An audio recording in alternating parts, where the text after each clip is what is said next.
Namaste. Very welcome everyone to this satsang here from Pune.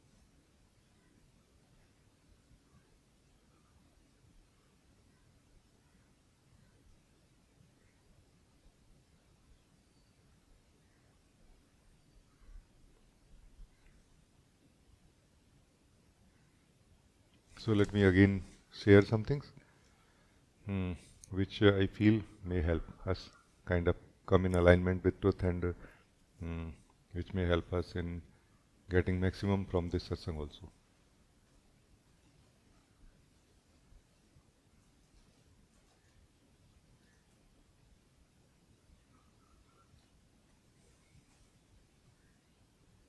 One thing very beautiful about sharing and satsang is that mind never knows really what will be shared.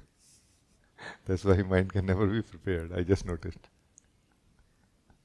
Meaning I'm talking about my mind. It cannot prepare that vocabulary already, no? Just amazing. So, first thing about this is that what is being shared here through me, what I'm sharing with all of you, is not really coming from the mind. It is just coming through the mind, not from the mind. It is coming from the being that I am, from the being that you are also. So, if you can give little more space to it than we usually give, then it can go a little deeper than the mind, in the heart, and can be felt by you, the truth of what I'm sharing. And then it may make much more sense, really, than when it will be only understood in the mind.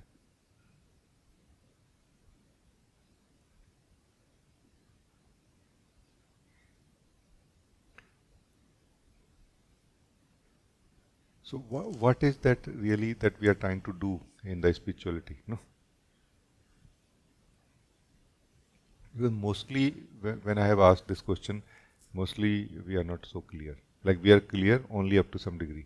We are not ultimately clear. Many of you may be clear already now, but initially we are not so clear that what exactly I am trying to do. But we know that we don't want that, meaning the other thing we don't want, called the word. We want something else. No? So what we are trying to do really is that we want to get more from life. We want to get more from ourselves. No? This is what we are trying to do. That as if we are not happy with how much we are getting from ourselves and from life. No? What is the way? I feel the way is twofold way. This is a twofold way. What I am offering now is a twofold way. One is meditation. One is you can say inner exploration or contemplation, discussion between us also during this meeting. No? In meditation, which is the fundamental meditation I share, no? What happens is that we sit in our being, we get chance to feel that peacefulness that we are.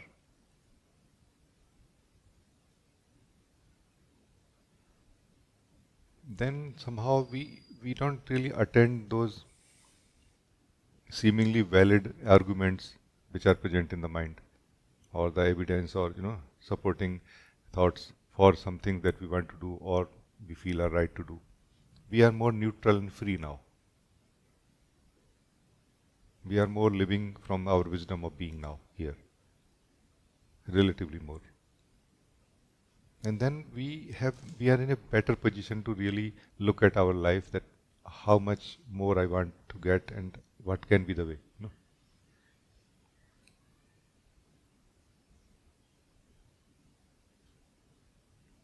So meditation does help us in doing contemplation better. We can contemplate better. We can think better about our life and sorting out our life. No?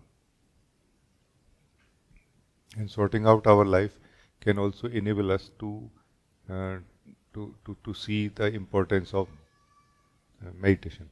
No? Like they help each other like this.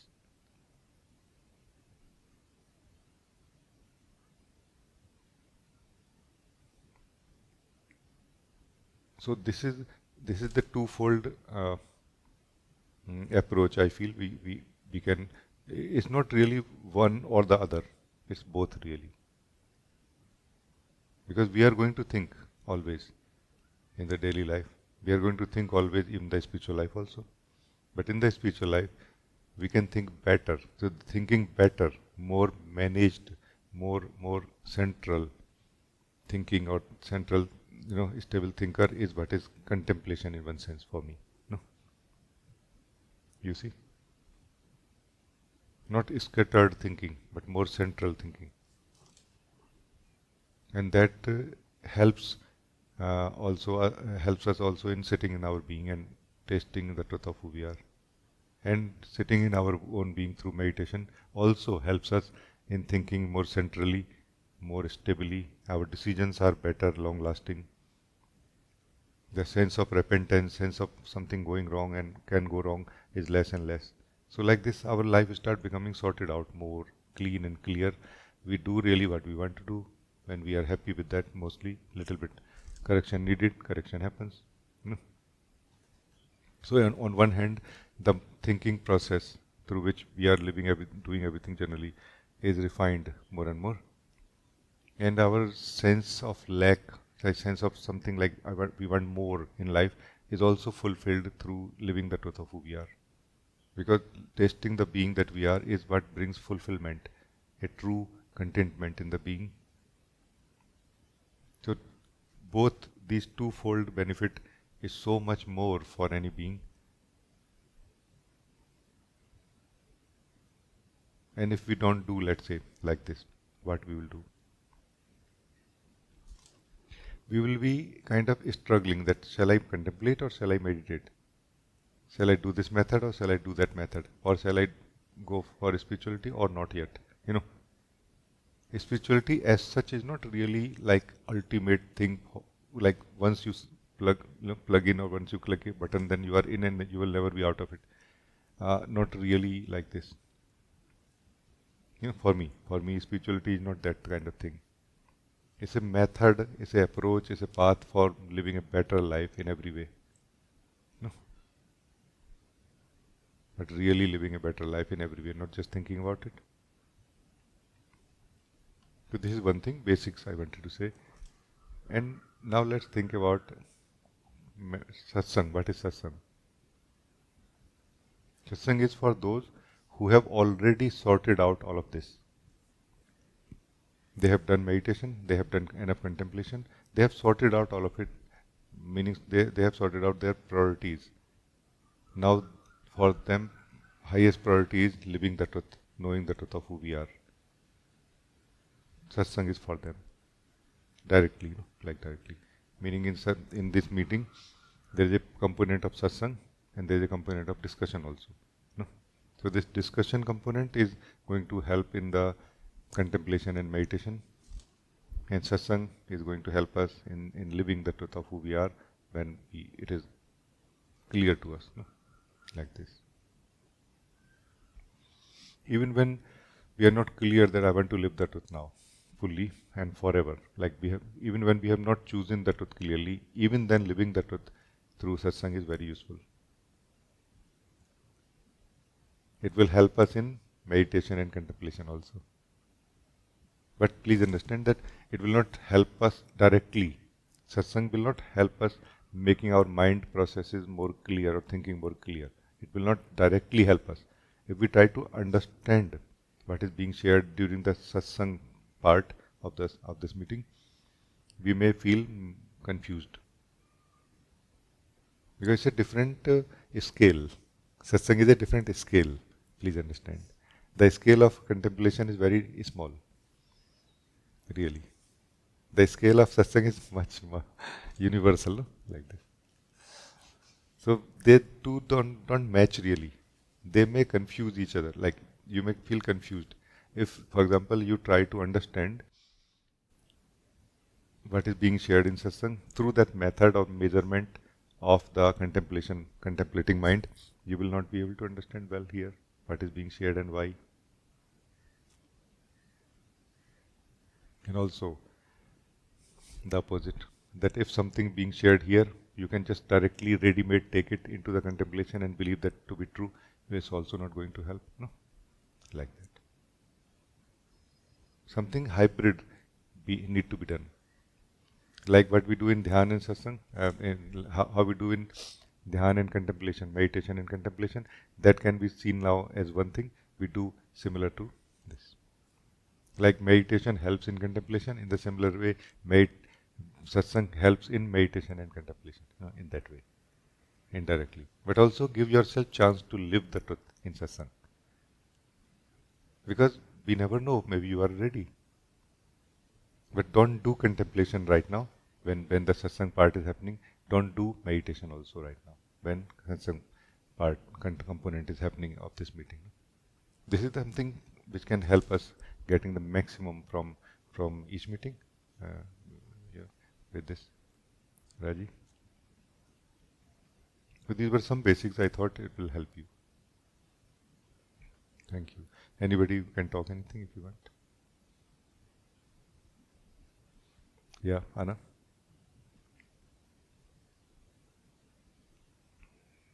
Thank you, Ji. When you were talking about scale, something came to me which I feel excited to share. It's like we have a certain bandwidth. Say so much is our senses. Just imagine, all most of our senses are in this area, and that's a certain bandwidth. But the human mind is, because I saw your a message for the from self inquiry to self wonder. So actually, I've been going through self wonder for the last few months, and it's such a wonder. Just now when you spoke of scale, that if you try to understand what's in satsang, you may not under. The human mind has this mysterious, wondrous faculty to go beyond these senses. Supposing this just the bandwidth of the senses, infinite on all sides, outwards and inwards, and there is no outward and inwards. That much is the capacity of the human, call it mind, call it brain, call it mystery, to comprehend way beyond the senses. And the senses are so compelling and so strongly pulling and so convincing in their arguments that it is a wonder. And it's such a huge beautiful gift you are giving us, to explore beyond this and discover beyond this and wonder beyond this to infinity. Thank you, Ji. How wonderful. We can, for simple, like I don't feel like calling it mind, human mind, but we can call it human consciousness. Because human consciousness basically is that ultimate consciousness only living in the human form, like human being. So the being component of the human. Yes, it has infinite potential.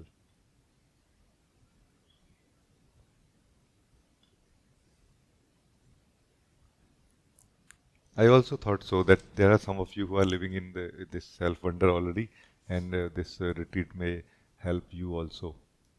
While it will help others in self inquiry and knowing, living of ourselves.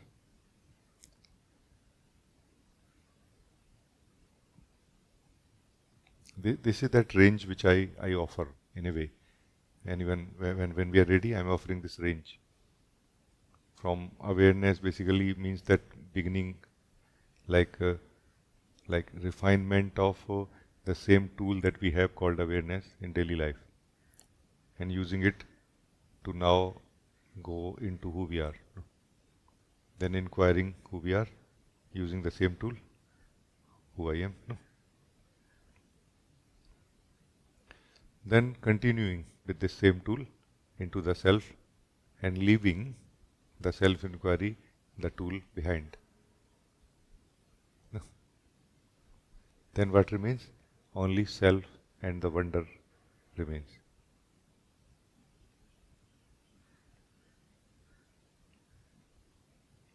Now the self has awareness or self-awareness, and it has wonder also. It wonders about it. It wonders means like it's active in a way, without doing anything. It's active but not doing anything.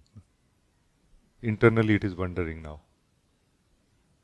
Like, what is this? Like, what is this whole thing? So now that awareness is not going out of the self, and also self is not inactive in a way. So this is very powerful. Self wonder is that ultimate attainment of existence, for which it has done so much work, no? Or doing so much work of this whole life and activities and everything. So very good. Thank you. Thank you. Just to add for the sake of my excitement, it's like this thing of our senses is so small.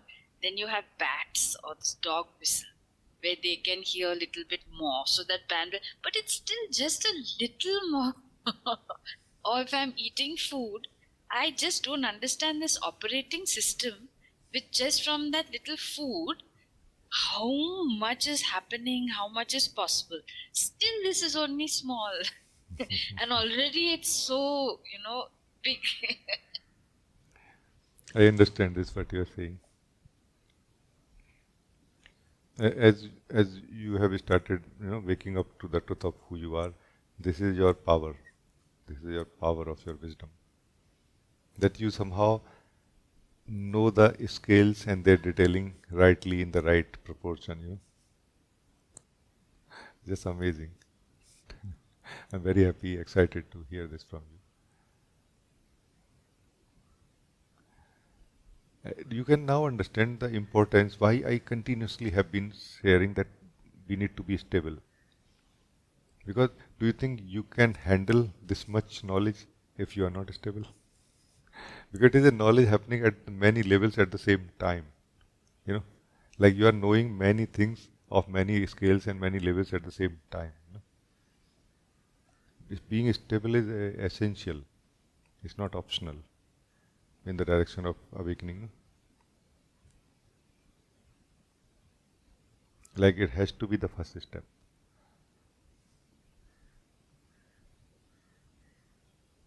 Thank you. Very good. Sorry, one more thing came to me is that about when you said it's difficult to handle because there's also the a kind of whole seeing of what is known as negative and positive. And if one is not stable, that positive is too positive, of course, but that negative is also too negative, of course. And to be able to encompass it in one light and still notice that it's so small Yeah, it's very and big. its impact is so huge. Yes. Yes, yes. Because even when we see something negative, we are not neutral completely, absolutely. We are still relatively kind of colored and biased. Or when we see something positive also. To be able to handle or to be able to digest and see the whole negative and positive in one view in itself is a very big thing, by the way. And to be able to see that no, it is not something so big. I mean, I always feel that by the grace of my Guru, here we don't have a limit of how much we can know the truth, how deeply, how clearly we can get established into it. All the only challenge that we have is that our we need to be stable. Otherwise, we will go through disturbances, meaning our body, mind, and our ability through which we look at life will be challenged. So it's very, very good. Thank you.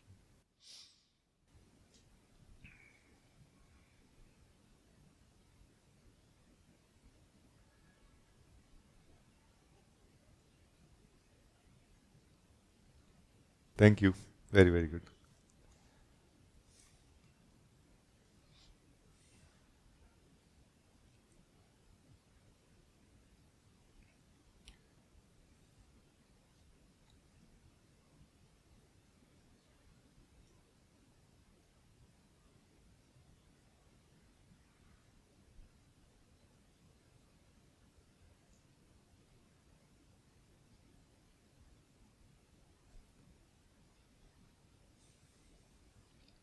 Anna, you want to say something?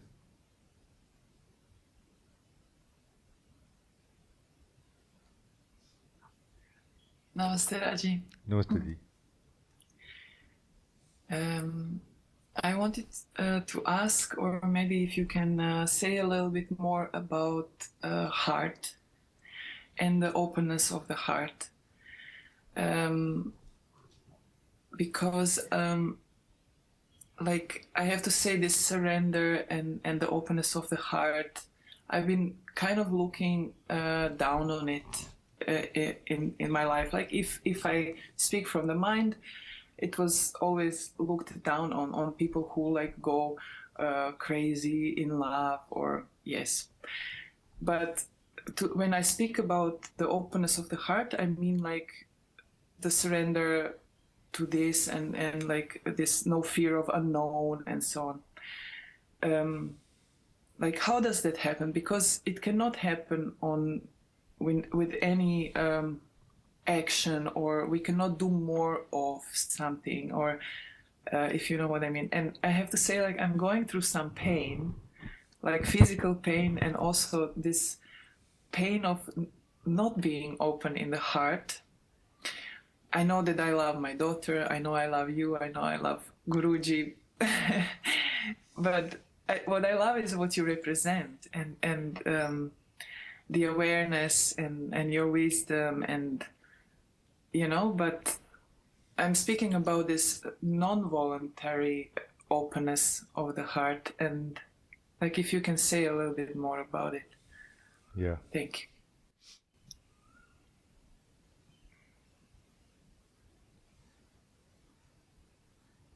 There is a certain openness that comes through understanding.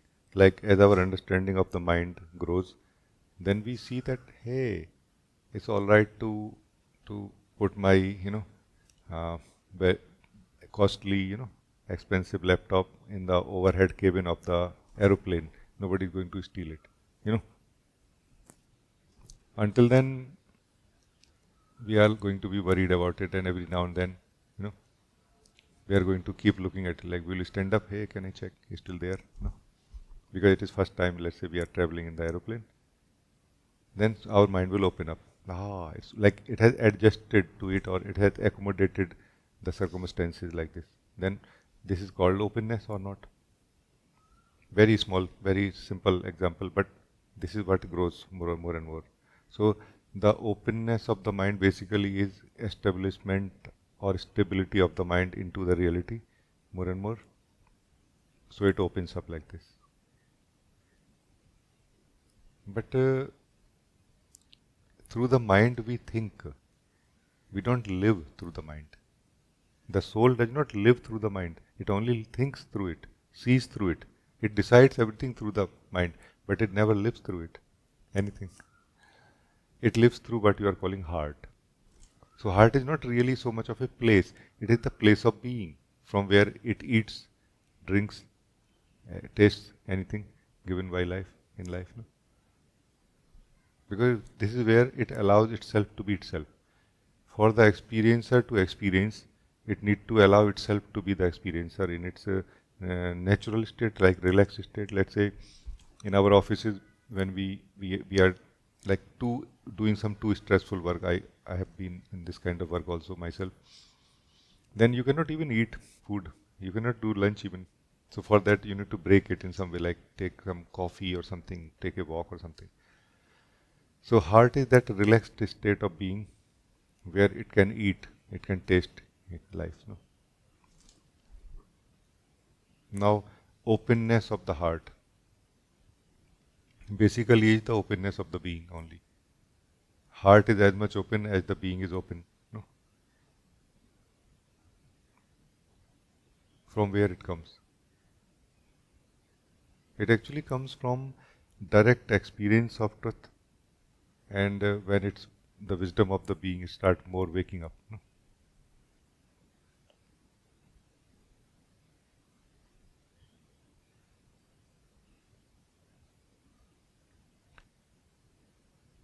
Like we can say like this, that let's take an example of self-inquiry.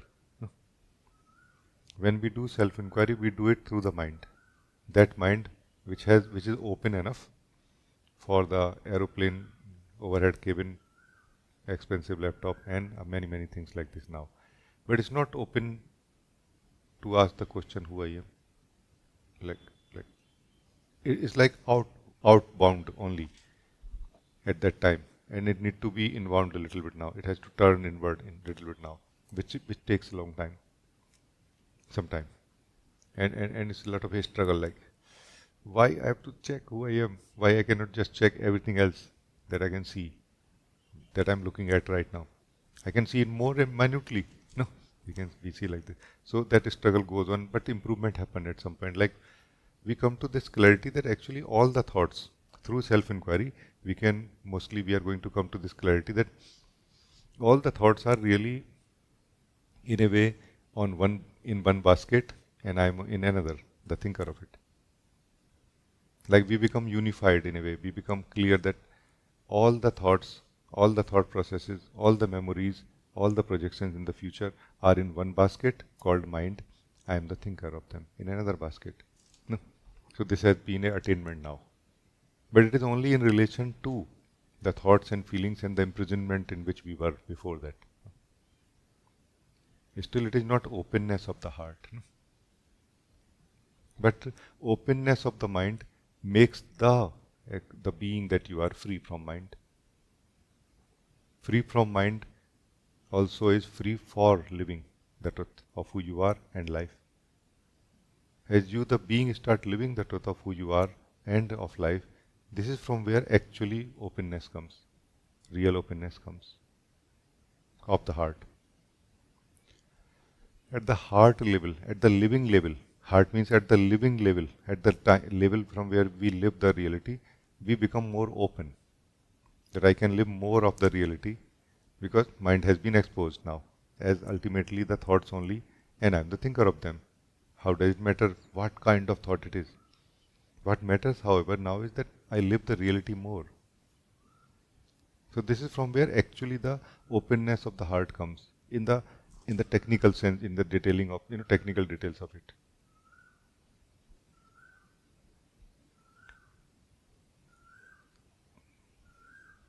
When you feel like you have started living the reality a little bit more because of freedom from the mind relatively, and you like it and you want to live more and you are able to live more, even when your mind is objecting that hey, it can be a little bit too much or like this, is it surrender?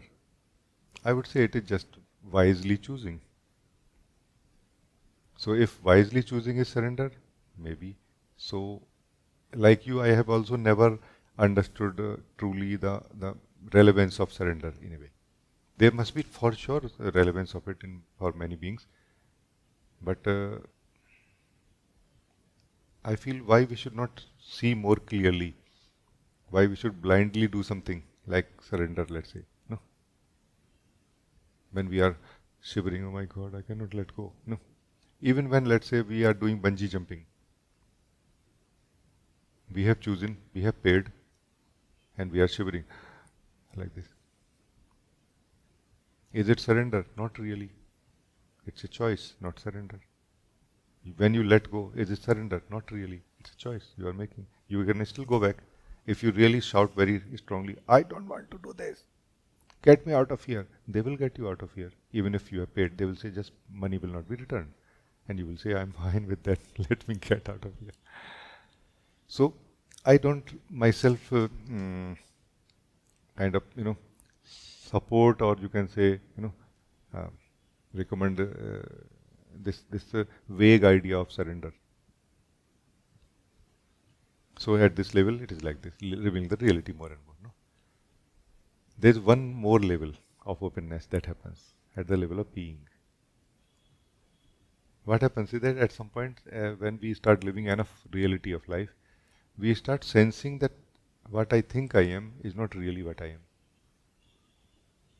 Meaning I'm still living an idea about who I am at the being level also. Subtle, but still like a like a belief about myself. And we at some point let go of this. Like we embrace the complete reality at some point. And if at all, I would like to call this surrender. This is surrender because you are surrendering your soul, not what you have. No? But to surrender your soul, you need to be already living the soul and beyond. No? Like you are just surrendering the hook in a way, not yourself. No? Yourself is being experienced by you more and more as the ocean, and like a drop also, ocean and a drop, ocean and a drop, like this. No? And at some point you feel like letting go of that hook. When we let go of that hook of being the drop or being that soul, what do we let go? We are not saying that I don't want to be this soul again and I will never be this soul again. We are not saying that. We are saying that being a soul is not my favorite anymore. Being a soul is not my preference anymore. I let go of the preference only. If life brings me to being a soul, I will continue being a soul. But I am still the ocean, the supreme, no? The one being. No? Like this is what actually is surrender. Surrender is actually surrender of preferences, fundamental preferences. But why? Why we would surrender this? This we should understand deeply. Nobody can and does surrender their fundamental preferences for just giving them up. No, for something higher than that. No? So for me, surrender is never a surrender in that way. Surrender is more of a falling away of what is less beautiful or valuable for us and holding on to that which is more beautiful now. No? So again, it doesn't look like surrender really to me also. So I don't know really what is surrender very clearly. No? So this is what I could share. I hope it will help you in some way. Yes, thank you. If I may ask then, so who is it actually who lets this last preferences go, or this hook, what you were talking about? Who is that? And also, if you can say a few words more about these preferences of the soul, like maybe just an example, like are they some core characteristics or? Yes, thank you. Yeah. For that, we need to understand one simple thing. Yesterday, we were having some talk. Uh, the pure being, the one being or God, is hidden in the you know the the pure being is hidden in the plain sight, in the daylight. How? We were living how? The pure being is hidden inside us also. How? Everything of our body, mind, and soul is made of that pure truth. That's how. And who can live that now? The one who have no preferences can live this pure truth, even if for few seconds, even if for few minutes. What we call meditation is that state of being where it lets go of the preferences, any and every, or as much as it can. So the pure being which we are made of, the material, the pure being which we are made of, is living as a being now, as a soul now, who is further living as an individual and then an individual particular person now. So it is preferences upon preferences upon preferences upon preferences, like a framework of preferences. But from the core, its first preference is to be a self, to be a soul. No, that is the first preference. So who lets go of it is the pure being. Lets go of being a particular being, particular soul. No?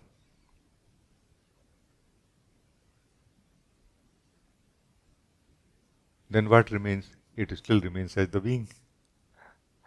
Now it knows itself as the material which the body, mind, thoughts, feelings are made of. Now there is no soul here anymore. There is only pure being. No? This is called the empty house, basically. This is the empty house. There is no one claiming it. It has been surrendered back to the source. No? Not that somebody surrendered it. No, it has been kind of claimed back by the source. You know, like in mm, in the COVID time also we felt like this. Some other time we feel like if you leave some house or some machinery in the nature, nature tries to claim that in a way, by growing in it or something. In the similar way, the existence, pure being, has claimed it.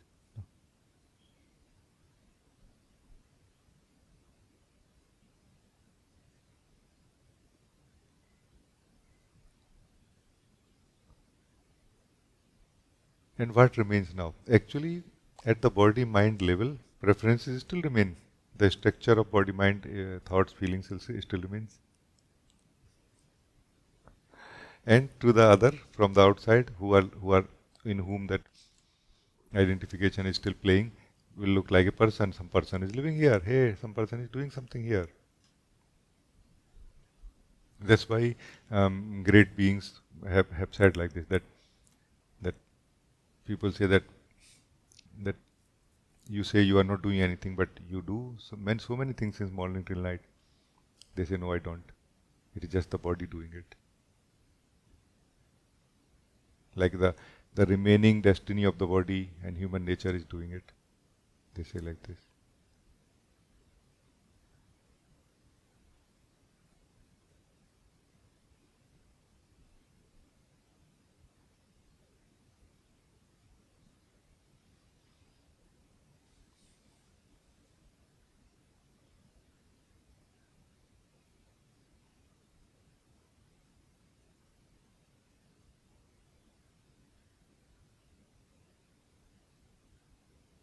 It's a very beautiful topic, I feel. I'm feeling very, very beautiful living and sharing with you like this.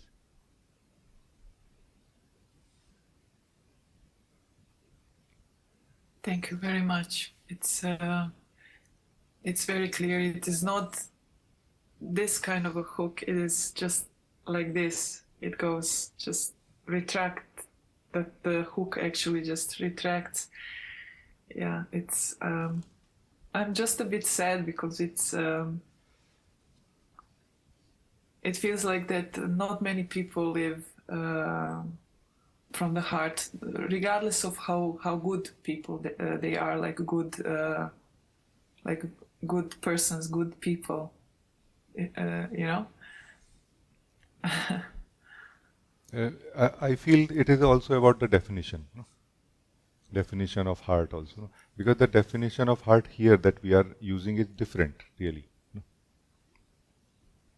We are talking about something fundamental and kind of looking deeply into these things. So here we are using heart as a very different thing. No? Let's say in the practical life, somebody says that living from the heart is different. No? Like it is more like relatively like less personal, less egoic, less self-centric or less selfish. No? Which is also a nice thing really, which is also in this direction only. It's not bad really. They are actually also coming closer to their being in a way. But it's just how much time it will take. That's the difference. How urgent it is for any one of us. That's the difference. Everyone is coming in this direction of truth only. But when we will come is just different.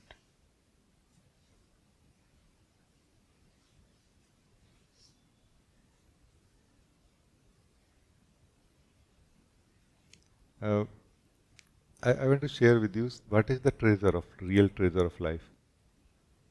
We may think that all these things which we are living right now, talking about, is the ultimate treasure of life? Yes, it is. But there is something higher than that. That is the awareness of it, the knowledge of it. That is the higher treasure than even this. Awareness or knowledge means the value for it. Not only knowledge, but value for it also. True knowledge is not just knowledge, it is value included in it. Not only the knowledge that this is a diamond, but also knowing why it is a diamond and why it is valuable, why it is rare. No? All of that is true knowledge. No? Not just, yes, I know I am. That's not true knowledge of our existence. It includes that value for it. Like, what is the value of this I am? This simple thing. No? And that value may take a long time, sometimes. whole of the spiritual process it will take to value it. No?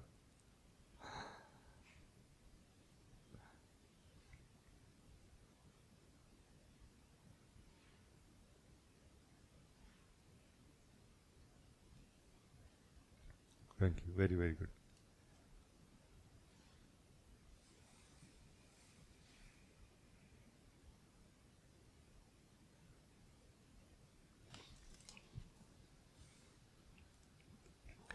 And Jogan, you wrote blessings and blessings and blessings forever. Thank you for existing. Thank you. Thank you.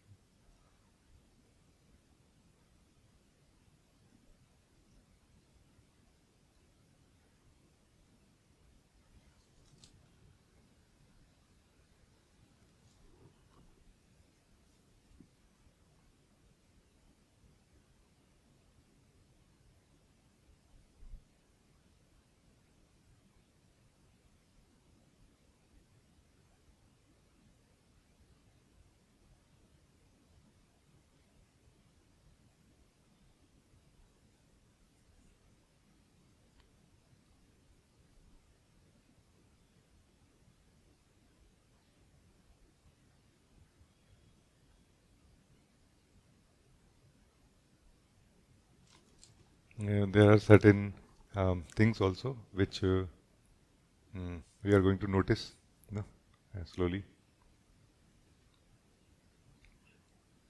What we call joy of life or joy of living, or what we call opposite of it, suffering, may not be the same as we think at first. No? Joy of living, for example, is not really in eating some nice, tasty food. No, no, it requires to be. It requires being hungry also. No? It requires being hungry for that specific food also. Only when that hunger and that specific hunger and that taste for it meets that food, that is joy. No? If any of it is missing, even if rest of it is present, joy is not there. No? You see, that's why some have very less and they are more joyful. Some have very a lot, but they are very less joyful or not joyful at all. Doesn't matter what we have in this case. No? Can be worldly attainments or can be spiritual attainments. No?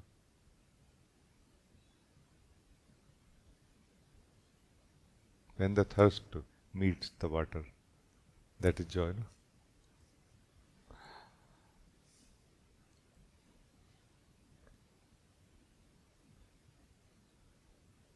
In this joy, basically what happens is that the experience and the experiencer dissolves into one reality. And the experiencer is that kind of a standpoint which the one reality, one being has created to taste itself. So when the one being is able to taste itself, that is joy. And the process is the separation of the experiencer and the experienced. And hunting, searching for it, and then meeting. Because searching for it is required, suffering is required, burning in the sun is required to enjoy the water when thirst is at the peak. No? These things are not really new, which I am talking about. It's just that I am knowing them now, so I am expressing.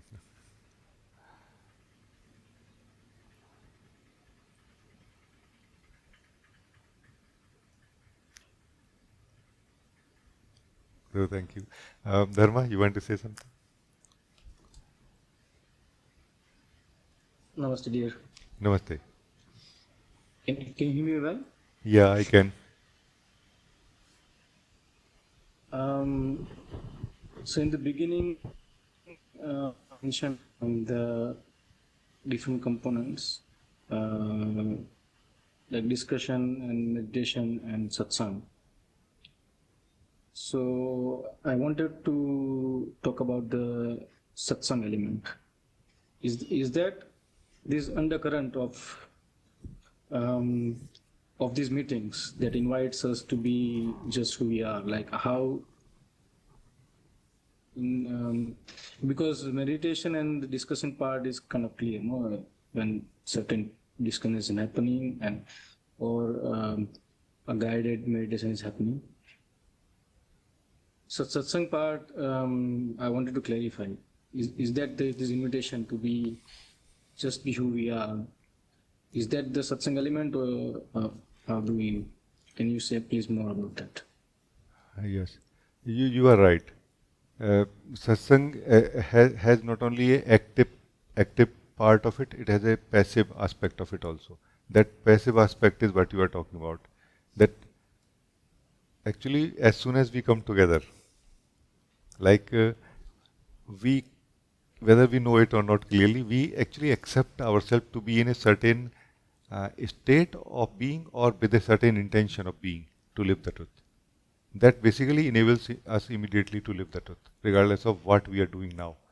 It's just a matter of focus, that if our focus is not on living anything else, and also explicitly our focus is on living who we are, then immediately the very moment, every moment provides us that kind of undercurrent of beingness. Like as if beingness is very loud here. You know, in satsang, as if beingness is very loud. It is not only passive, it is active also now in a way, without doing anything. And that enables us to feel our own being and to live the truth of who we are. Who experiences the being in satsang is the individual self. But who is individual self? Actually, individual self is not a reality. It's only a standpoint. A standpoint through which the one being is looking at. And what it is looking at is the one being also. You see? So that which is being provided in satsang and the one who is benefited from it is actually not two ultimately. That's why it can match so easily. It's a DNA matches in a very simple way that yeah, it finds itself to be very comfortable here in a beautiful way. Not like laziness, but more like it's beautiful. Like I'm encouraged to be myself here. I'm encouraged to be the being here more than being a person or any other state of being.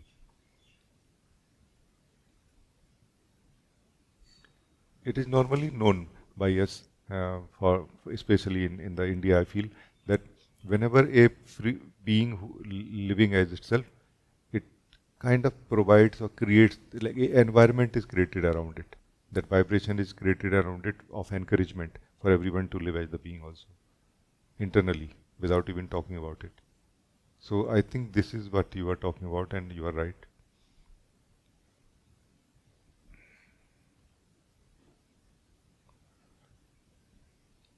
But at the same time, this really cannot be used so much as a method. It is only an opportunity for those who are up for it now, those who are looking for it. No? It cannot be a method because it is not really visible, holdable. You cannot grasp it unless you are thirsty for it.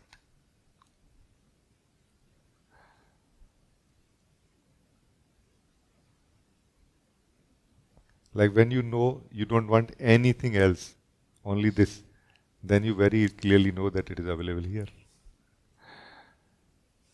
Like this. So knowing clearly that I do not want anything else becomes your wisdom to know that it is present here and I go for it. I eat it, drink it, or whatever, live it. And actually living the being present in satsang is living the being that you are. So there is really one being. ultimately. And your individual standpoint will also be retained very nicely. There are only two things I noticed in this process of awakening fundamentally. Our personal identity is always in danger when we are coming to the reality of who we are. In danger in the sense that because it is not real. So that's why it is always we are always afraid that I am going to lose it because it is not real. Individual self is a real thing, meaning it is part of the existential plan. So we cannot lose it. We cannot lose it without the will of the source. And when there is a will of the source, it is for higher. It wants to attain higher than that now, in the form of you. That's why it will let go of it. Until then, it will not. So we don't have any fear really that I will not be a soul if I let go. No, I will just not be a person if I let go. But in the name of let go also, many misunderstandings happen. Let go mostly means let me do whatever I want to do. Not that. I hope it is clear. It is understood. Yes, it's clear. Thank you.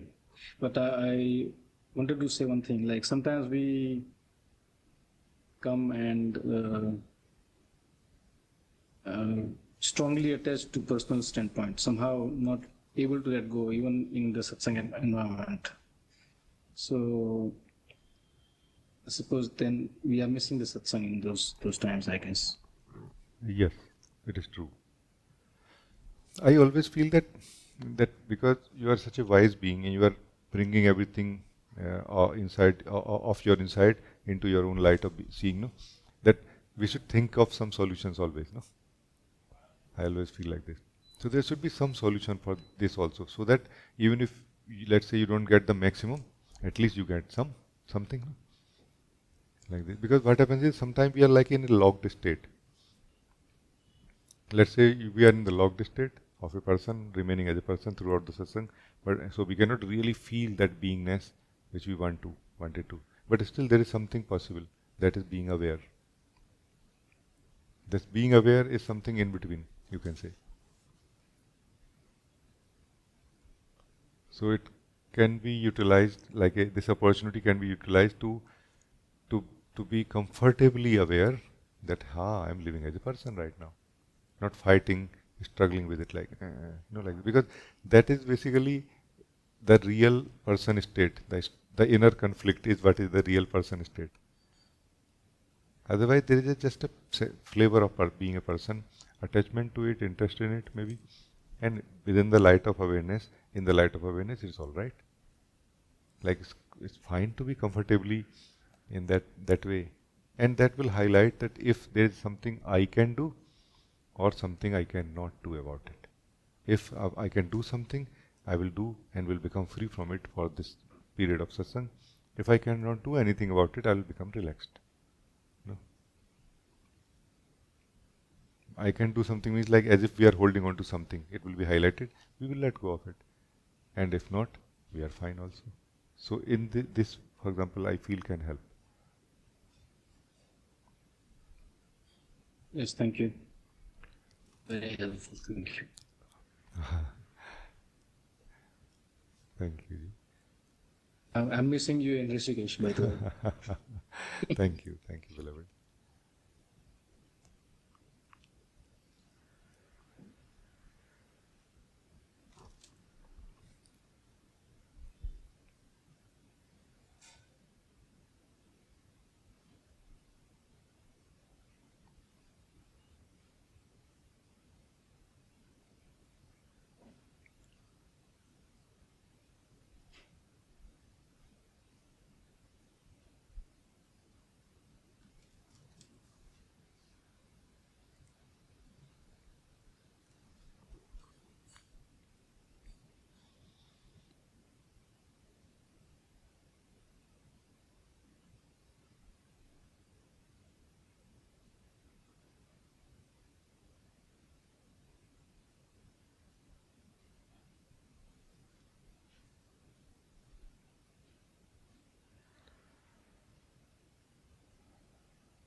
I don't have anything to share or to ask. It was more like I think there is this expression of that you put something into the fire, that the fire keeps burning, like to give it a little more air, like to that it doesn't go out, and it this is what I'm doing currently. I feel like in this talking, I want Thank you, to. thank you. Yes, thank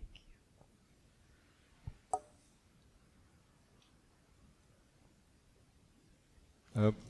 In this analogy of fire, I want to borrow this to express what I feel like sharing right now. This is my kind of point of view towards the fundamental truth of life, that it is the experiencer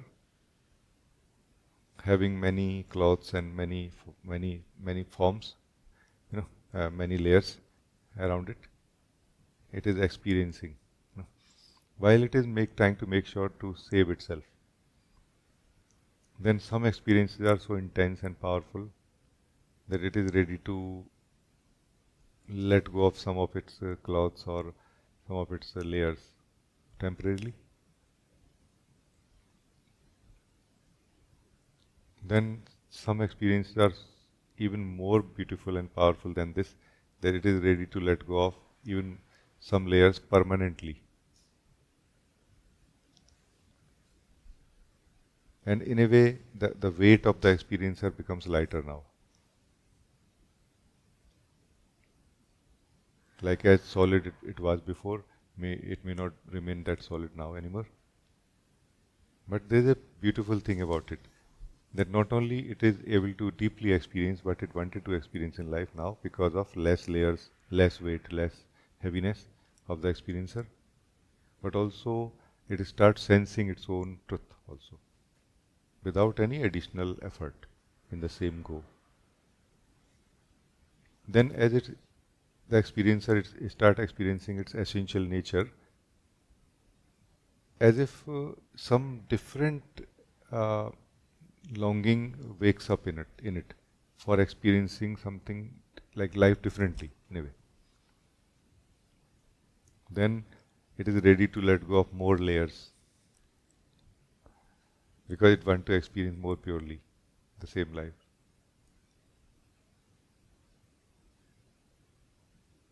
At some point, experiencer is able to let go of everything, all the layers, everything which is mixed with it. It is ready to stand alone absolutely without anything mixed with it because it wants to experience the life, the truth purely now, and it knows that this is the way. This is what is actually anubhuti, the experience of truth. Experience of truth is not a experience, it's a experiencing, in which the experiencer and the experienced somehow lose their boundaries or definitions.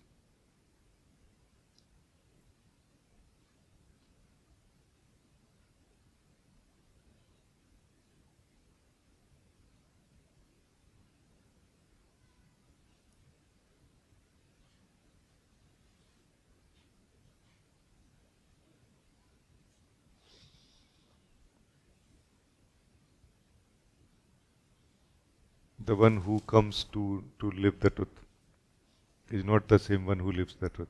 No, that one is left behind by the pure experiencer. Like the pure experiencer is able to put aside that layers, that mask and everything. What we call mind actually. In Satsang, no, put aside the mind, it is said like this, this is mainly because of this reason. But we will be able to put aside the mind only as much as we are ready for it. That is dependent on how much purely we want to experience. Not what. What we can experience is what exists, only that we can experience. We experience our imaginations through thinking, not reality. Reality can be experienced only that which exists and by the one who is real experiencer. Whether thinking or not thinking does not matter. How much better to think, how much not able to think does not matter. No?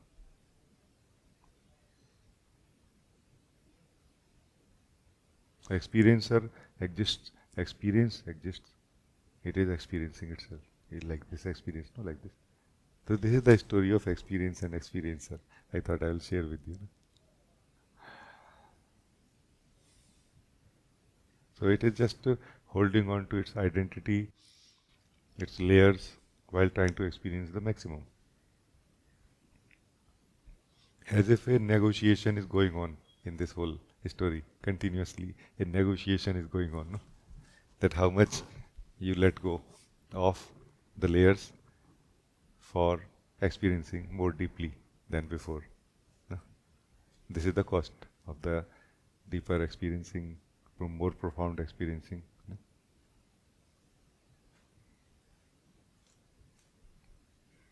So awakening basically is the point where deepest experiencing is happening, purest experiencing is happening. Of what exists, obviously. So awakening is not not giving up. It is only giving up of what we are not.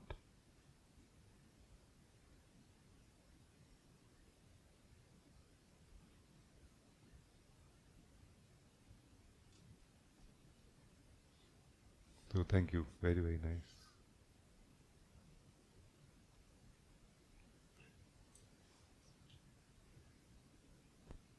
In this picture of burning or giving up, it's like after after it's not there anymore burning. So far I've never missed it. I never. I've never missed what I let go or what got burned. It like the contrary. Like it's It is always. In the reality, it is always like this. What you are saying. In the spiritual context, also many times mental activities take place, mental understandings take place, from the mental standpoint, conceptual standpoint, mind standpoint, experiencing happens. In that, this does not happen. What you are saying. In that, we are continuously missing. Oh, I lost something, and we are not able to leave that anyway. But in reality, whenever actually the experiencer is able to let go of any of its layer for experiencing deeply, it never misses that oh, I made a mistake. Never. It never happens like this. It always finds it to be a burden which it was carrying unnecessarily. And once it becomes free from it, it never want to go back there. But only in reality. In the mind also all this process is parallelly taking place. We imagine these things to be happening as spiritual experiences. In that, this does not happen, what you are saying. Because this is a sign of real, actual happening.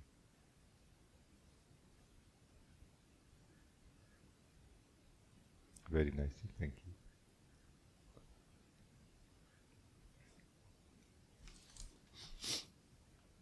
you. If you check with anyone who is waking up or really waking up or woke up, no, they will not report a sweet meaning about their struggle of body, mind and anything. They will not maybe report something, everything sweet and beautiful. Then you say that maybe would you like to go back there? They'll say not at all. It is worth everything, absolutely worth everything. Like even 1,000 times more than this is worth. But they are just being honest. They are saying no, it is not a easy thing. It is a struggle at every level, but it is worth everything. This is the point, and we are missing it somehow. Either we are saving ourselves from disturbances of the awakening, like that.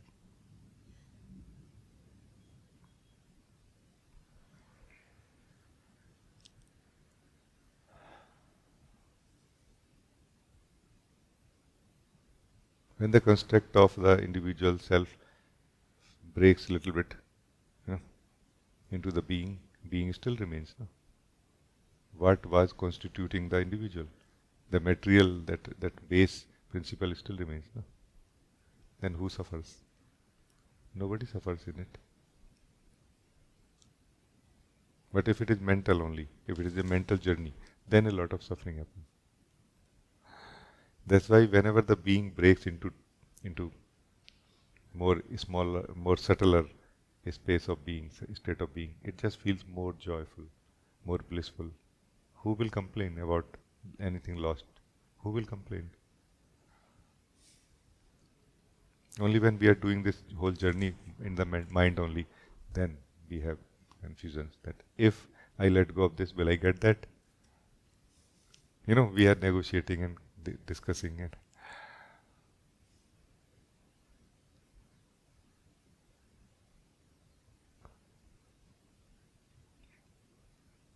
Thank you.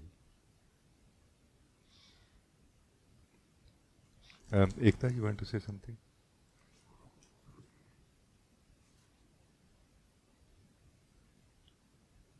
Namaste, beloved. Namaste. I just wanted to come in front of you and when you were talking about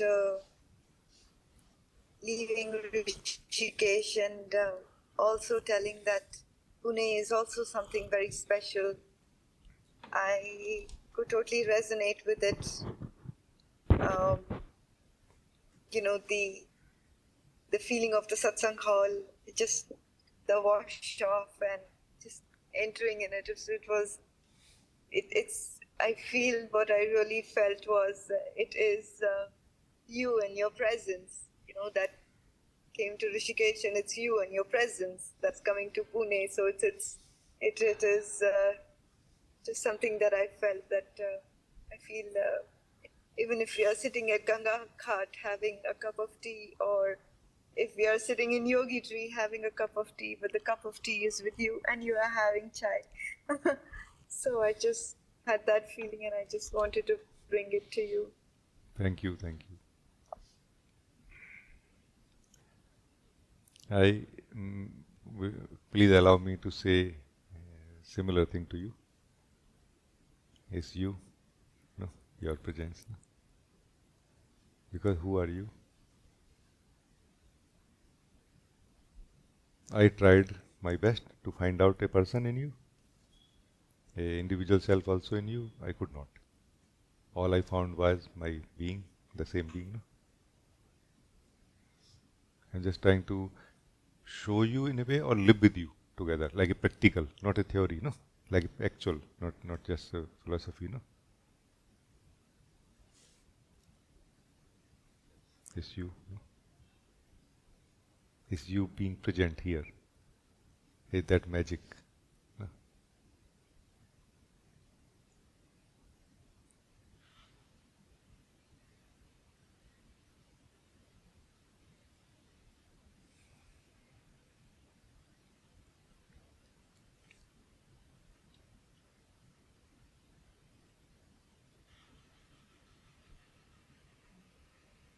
In the meditation, meditator does not exist. Okay.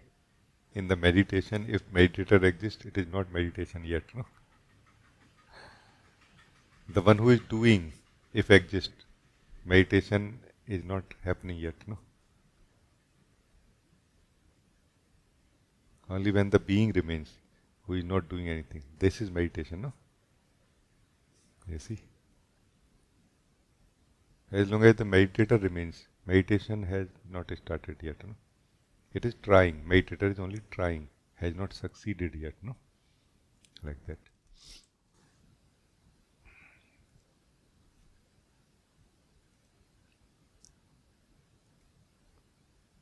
So isn't it like this?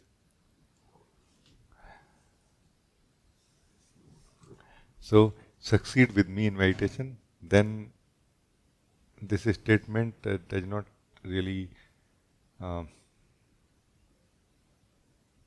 remain on the expression level only. Its meaning is lived also, like that.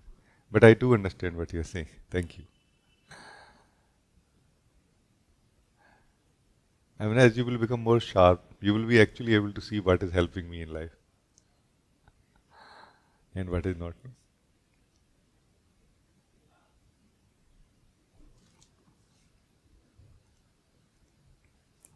There was one guy came one time, no?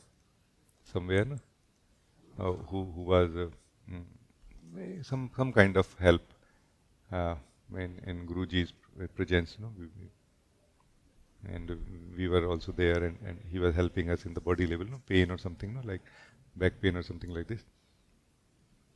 And I felt and said also later that it is not really this guy helped, it is Guruji helped, no? His presence helped, no? Because who is this guy? I don't know. Never known, never will know about him so much, no? Later. It is true. I know this now. It is true.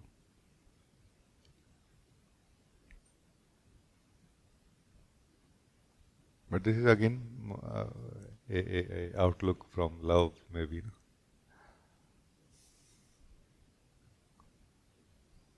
Those who are in love, they find it perfect outlook. Those who are not in love, they just don't believe it anyway. So there is no conflict here.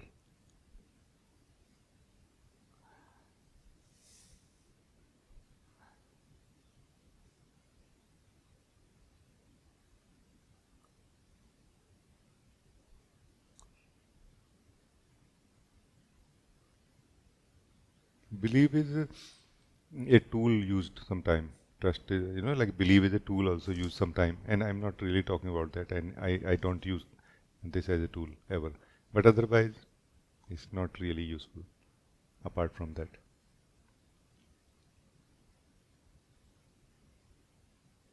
So right now, don't believe anything. Let's keep it so simple that, okay, I have no idea that whether it is really being, really satsang, don't believe anything. Just see how it feels right now.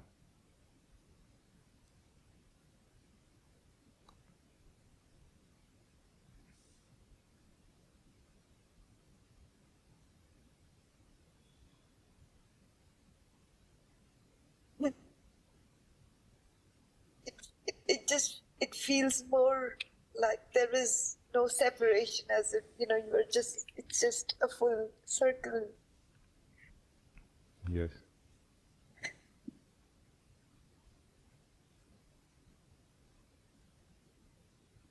We need to do a lot to maintain the separation. We just not noticing it. As we start noticing it, or we become open for it, open to be free from it. We don't need to do anything to experience oneness. It is the case. It is already the case. Like we all are under the same sky, for example. In the similar way, it is the same being living as all of us.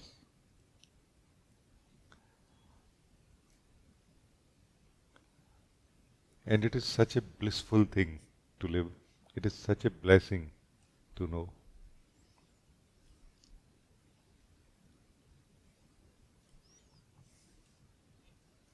Very, very nice.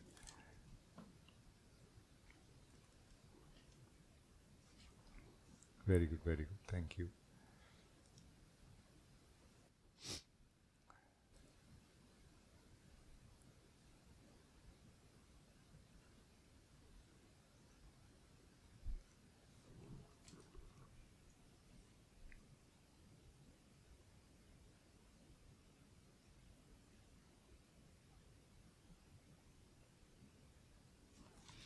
This is the beautiful thing in truth. Nobody is a loser, but also nobody is a winner. Because to be a winner, we need to be opposite, have something opposite of it. No?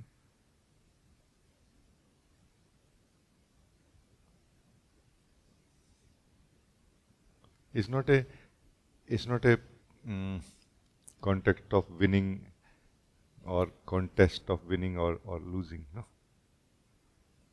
it's a song of the heart we are singing together. No, the more of us are singing together, the more beautiful it becomes. No, the more colorful it becomes. Like without breaking the harmony, you are adding beauty to it. No, like this.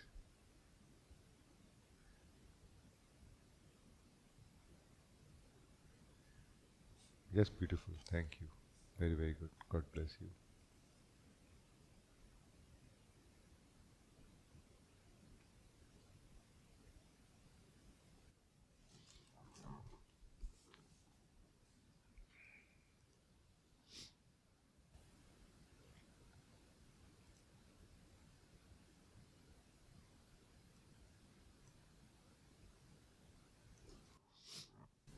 Samya, you wrote, Namaste, beloved Raji. Rajiji, would you like to talk about sexual energy? What it is?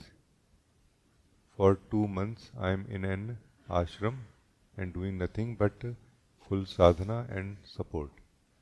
And in general, I don't feel any sexual energy attraction for years. But recently, it came all of a sudden during sleep. It was too strong. I see and understand how that energy can take many unconscious people over, take over, and make them act on it.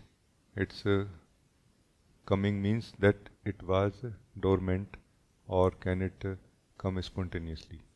My experience is that to act on it is nothing but spending, leaking spiritual energy.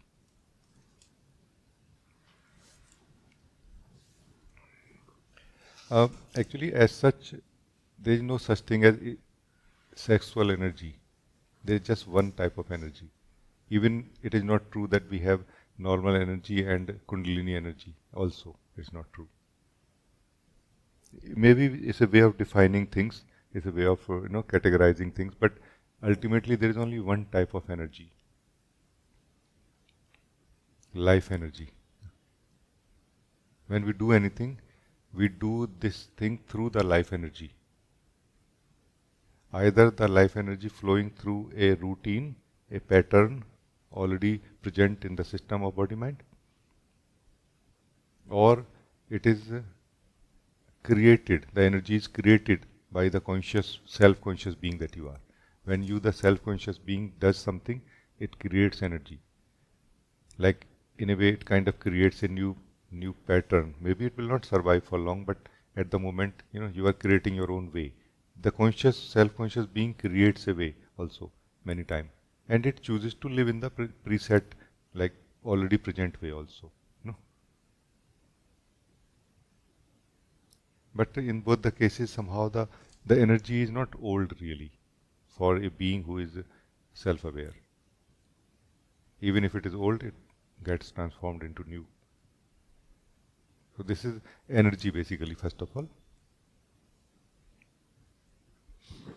Um, so sexual is not energy, but it is more experience of the same energy in a certain way. Like in a certain way, when this energy flows, then we have the sexual experience of sexual nature, which is primarily for reproduction, like creating life at the physical level, giving birth to babies, like this, reproduction, and pleasure also.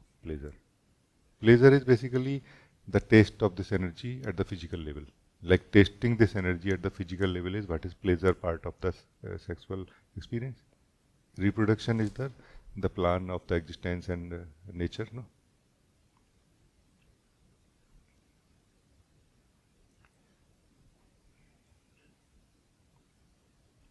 Now, a being who is focusing on self-discovery, spiritual, work, will actually find every bit of its energy to be useful, no?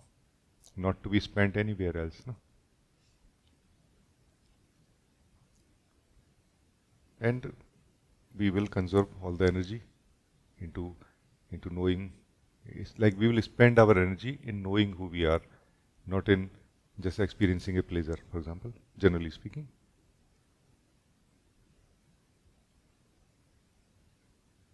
So this is how I could see that this is how what it is really, in a neutral sense, you can say.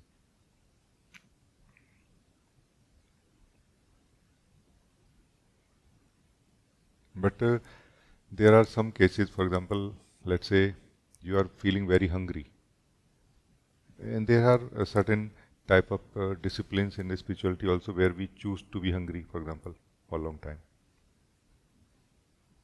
And there is a possibility that it may take so much more energy in being stuck in focus, because our mind will focus on hunger all the time now, and that will take so much of our energy.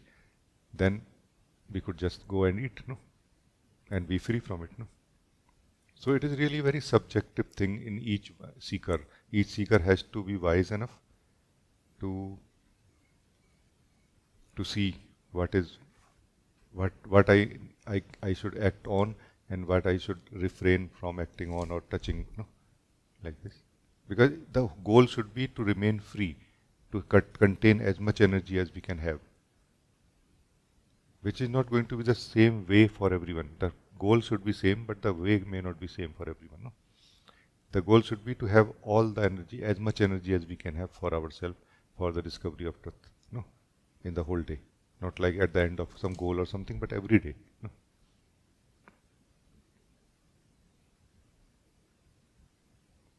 And methods can be different. Like some principles, some disciplines, spiritual disciplines, um, exercise uh, a different kind of celibacy.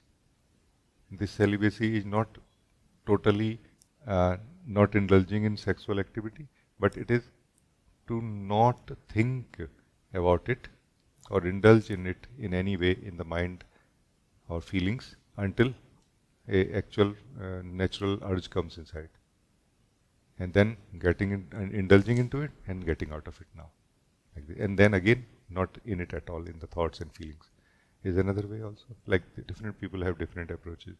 Everyone has to find out, but the goal should be, the focus should be on ourselves, that why we are here, that we are here to know who we are here to return to the strength of our own being, the standpoint of our own truth, the eternal nature, the eternal life that we have, which comes free, you know, with the truth of who we are, and that we have all the energy for it as much as we can. You know, this should be the focus basically. Now, what all it includes, the plan, the detailing of it will be different for everyone. So that's all I could say. I hope it will help in some way. Thank you.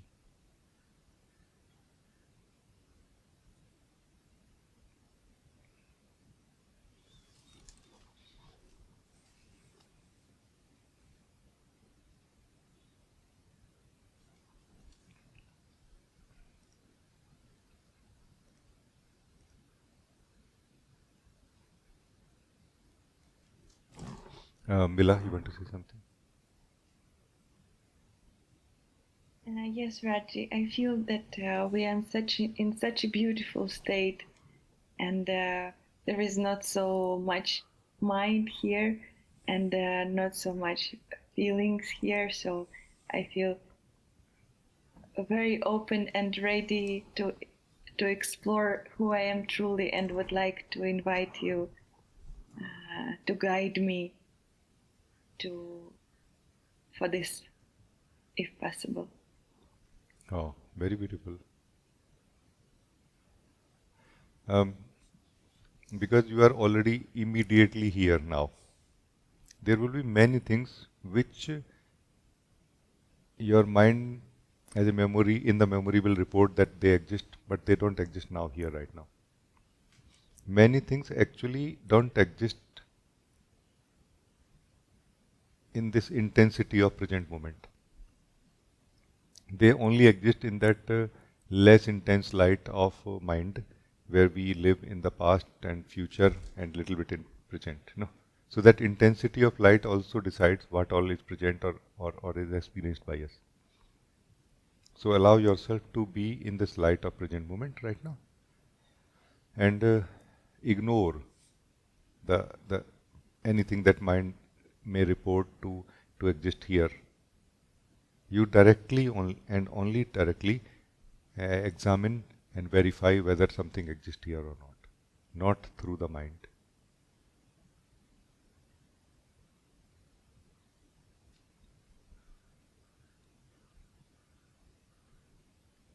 And like this, you will feel that Let's come to the question who I am little later. Let us prepare ourselves for it first. So that you are here. You are here in a way in this particular body, right? Connected to this particular body. We are not talking about in the body or out of body thing, not in that way. We need to be technically correct. But you are in this body, in this form. You are breathing in this form, in this body.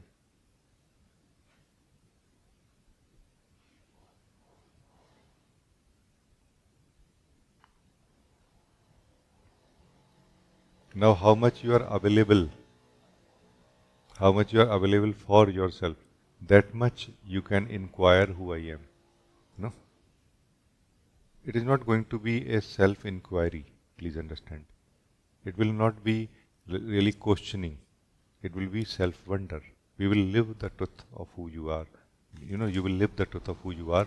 We will live the truth of who we are together. No? And for that, as much as you are available for yourself, that much we can live together. I will just share, and that may inspire you to wonder uh, into who you are. No?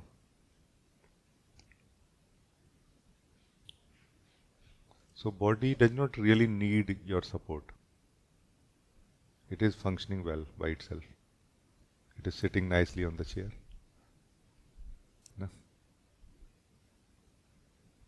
If you don't explicitly try to let go of the body so that it can fall, body cannot fall.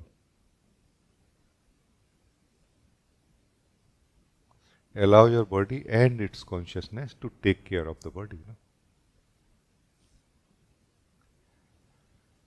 Allow your breathing to take care of itself, because breathing is taking care of itself.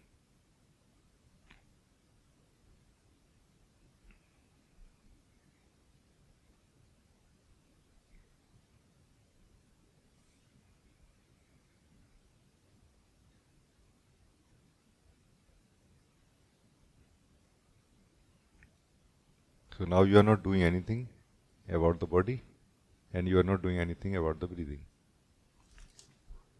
Are you doing anything about yourself? Also notice. Because there is a possibility that at the subtler level of mind or thought, we are doing something about ourselves, like holding on to a subtler thought about ourselves. Notice this. Like as if trying to define ourselves in a certain way, or trying to hold on to a certain definition or believe about who we are.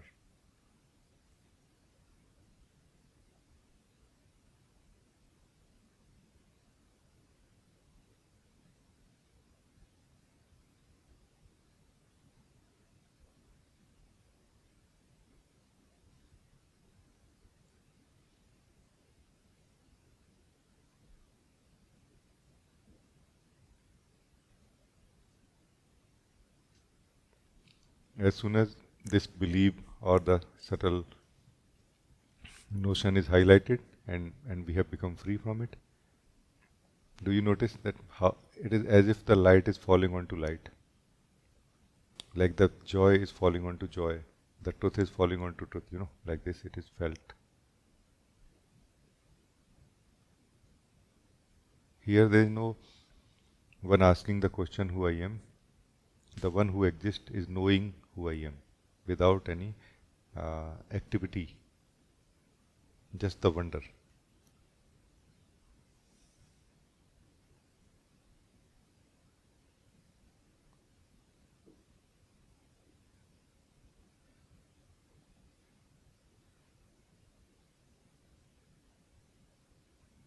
Like this, the one who exists is living its own bliss, its own nature, its own truth.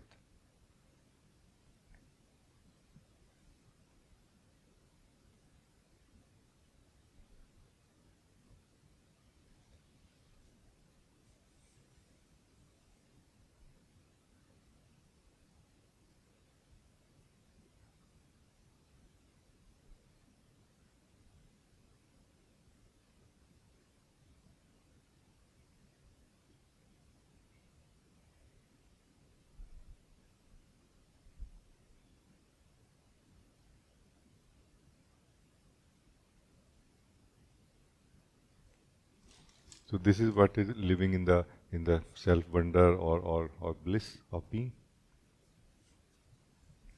Now if you are ready, we can now continue self wonder, no?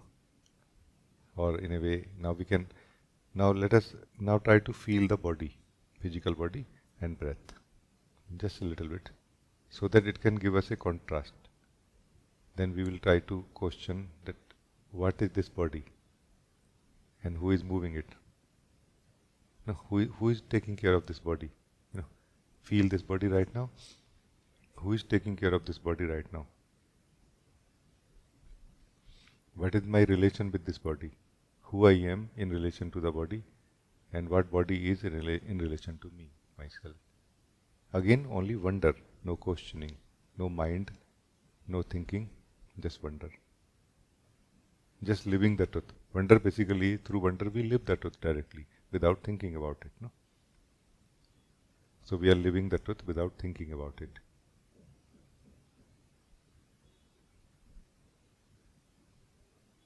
And you can also say anything if you feel.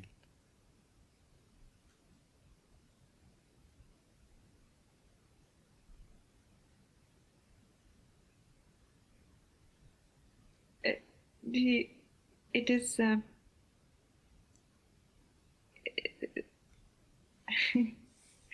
I'm sorry, my expression may be not so good. It feels like this wave coming into this wave, like this joy coming, like in the ocean we can see. And when you ask about body, it's not that I feel it is different, or it's not mine, or it's not me, or it's not my nature. It's we are not separate, I would say. Yeah. But yet something is there which I can't express. Maybe you can say about it. One thing that I can say to you, which may help you a little bit, is like a maybe a expression which can help you basically see something, like a mirror. Um, you need to be like as you will, or you are becoming more free from any form of background about truth that you are. The more the real truth of who you are is being revealed. And in this real truth, it is not like all white always or all pink always. No, it is many things in one thing. Truth is many things in one thing. No? So in this many things in one thing is that you are the ultimate truth. But you are actually experiencing it right now. Not that you are feeling that I am it. But also because of freedom from the mind, you are not able to feel that I am separate from it. So basically, you are coming into like internal. You are going internally. You can say you are going inside yourself in a way. This inside yourself, what I call different kosh, different centers. No, this is like a tunnel. You are going into the center of the being. The more closer to the center, the more it feels less separate from the experiencer and what I'm experiencing. As you will become totally one with the center for some time, you will not experience any division at all.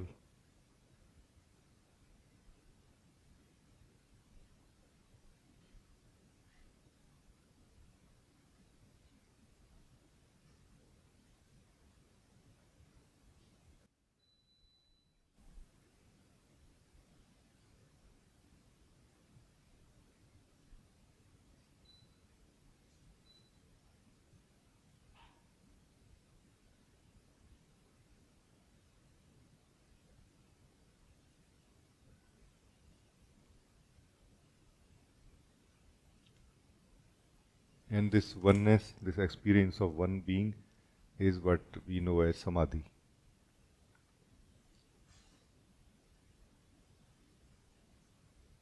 You who was living in the mind, in the body, in the all other layers, all other kosh, has actually returned home and is staying in the home, in the one being, in the one center of life for now.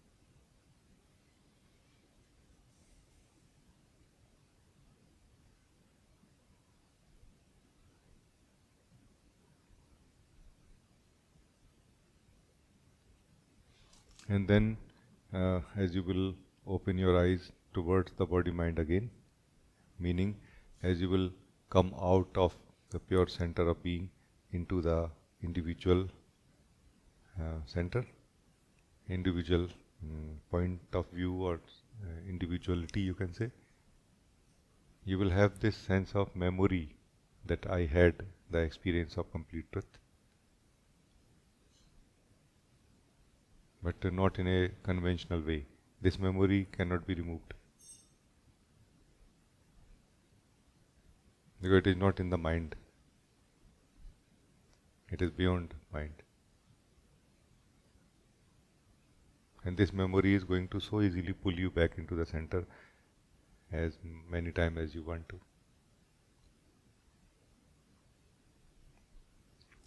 And here, when you are out of that core of life into the individual standpoint, now you will know again, you will wonder again who I am.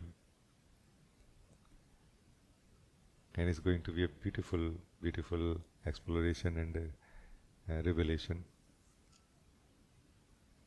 Because who you are in the body, are you not the same one who you were in the center? Slowly it will be known. Let us allow this adjustment to take place. It's not something to be in a hurry about it.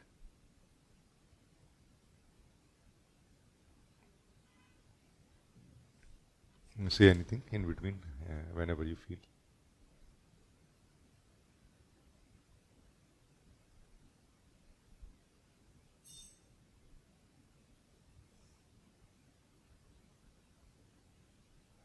Not that you have to say. You may choose to just remain in your being also.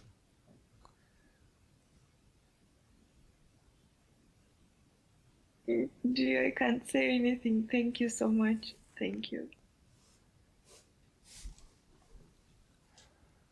Very nice. Very, very nice. Thank you.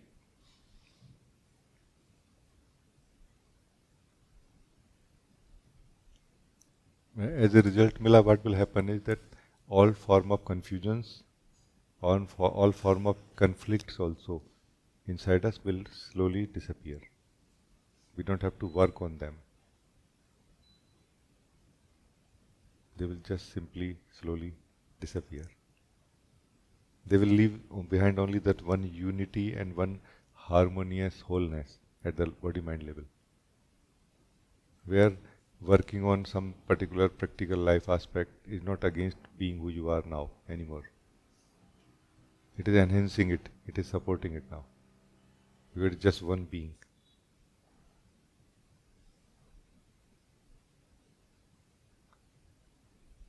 So more and more this will naturally resolve, like it will resolve that duality and inner conflict into harmonious wholeness.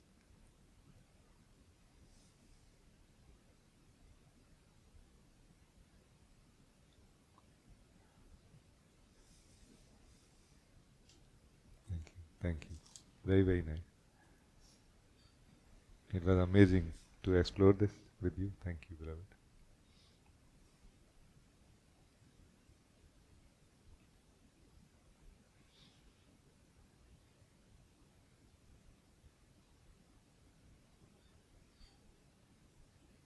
Deepa, you want to say something? Namaste, Rajee. Namaste. I want to check with you. Why is there a fear of unknown whenever you're tapping into the unknown? At times, even when you witness certain things or you are able to, see the situation or the patterns that the continuous patterns that you have been, been in, but still there's some fear. And from where should the act come in, or from where should do does there any need to actually act in certain situations? So I don't know how to put it across. I hope you're able to understand what I'm trying A to ask. little bit I do, and based on that I will express, and I hope you will be able to understand what I will share.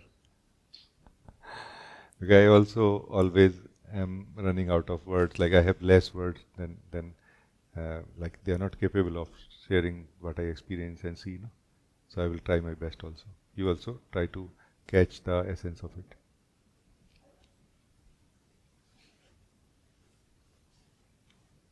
It is true that we have fear of unknown. No, fear is actually, in one sense, very good mirror, but somehow it's kind of as if too empty mirror that we feel afraid of looking into it. No? Whenever we can look into this mirror of fear, it reveals such a deep truth to us. Not only what we are afraid of, that why we are afraid of it, but also who really we are and why really it bothers us. Like where it is going to dent us, why we are having that kind of suspicion that it may disturb me in a certain way.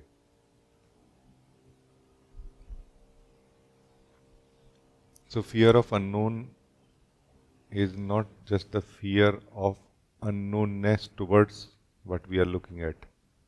It is also the unknownness towards who we are, who is looking at it. That's why this mirror can work so well. It can reveal the truth of who we are. And everybody faces this fear, fundamental fear also, by the way. When we go in the self-inquiry deeply, we all face this fear. The one we believe we are is afraid of facing the truth of who we are. This is what happens. And because of the strong desire in the being, we go beyond it actually. That no, I want to go. I want to see what is the truth.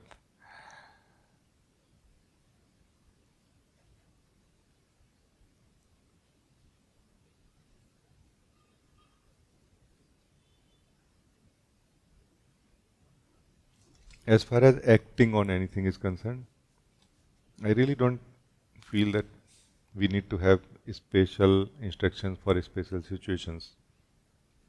They can be all centralized into one instruction that let us try to act from the most stable place of being inside us. No? Being, when I say, I don't mean the spiritual being, but who you are, without even knowing who you are. No? Just more stable, from the more stable ground. More stable ground means not the stable only in this moment. If there is no other option, yes. Otherwise, more from that stable ground which is regularly stable for us. No? Like that. That seems to be the best option really, because that is able to see the reality of life much more clearly and able to act upon it accordingly also.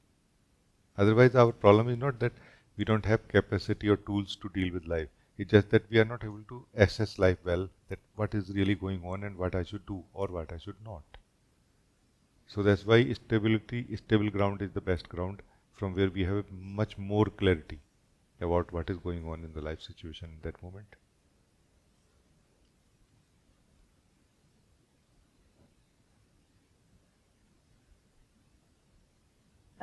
It's like I know that if I'm put in a situation, for some or the other reason, there would be some clues that would come in, or if something happens in a situation, there would be a nudge that pulls me up. The universe has its way of working way in the things to keep you in the right direction. Just that you need to figure it out. Okay, yeah, this is. But I feel for me, more preparation is required to be ready to fully accept it. Yeah, yeah. But it's good, no? When you let's say you want to do bungee jumping is something which is like which requires being not being prepared for it. No? Like you cannot do bungee jumping practice before actually doing bungee jumping, for example. No? But still, we can prepare ourselves or make up our mind. So we can prepare ourselves for facing the unpreparedness of that moment when we will actually be jumping. No? So in this way, we can prepare ourselves or not. So I always feel preparing ourselves is very good. No? So it's just being wise, what you are saying, no? That I can prepare myself. Yes, you can. You can prepare yourself, your mind that for certain life situations, I cannot prepare myself. I have to, I have to kind of allow myself to face unprepared in a way, no? And that can be a preparedness in a way, no? Indirectly. In a small amounts, let's say, it can be practiced. Small things which are not going to bring too much impact in our life, let's say. No?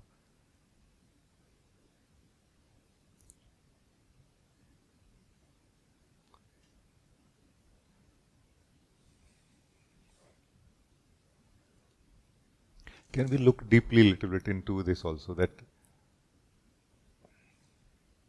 how to what it is to face life unprepared, life situation, and what it is to face life prepared, can we look together?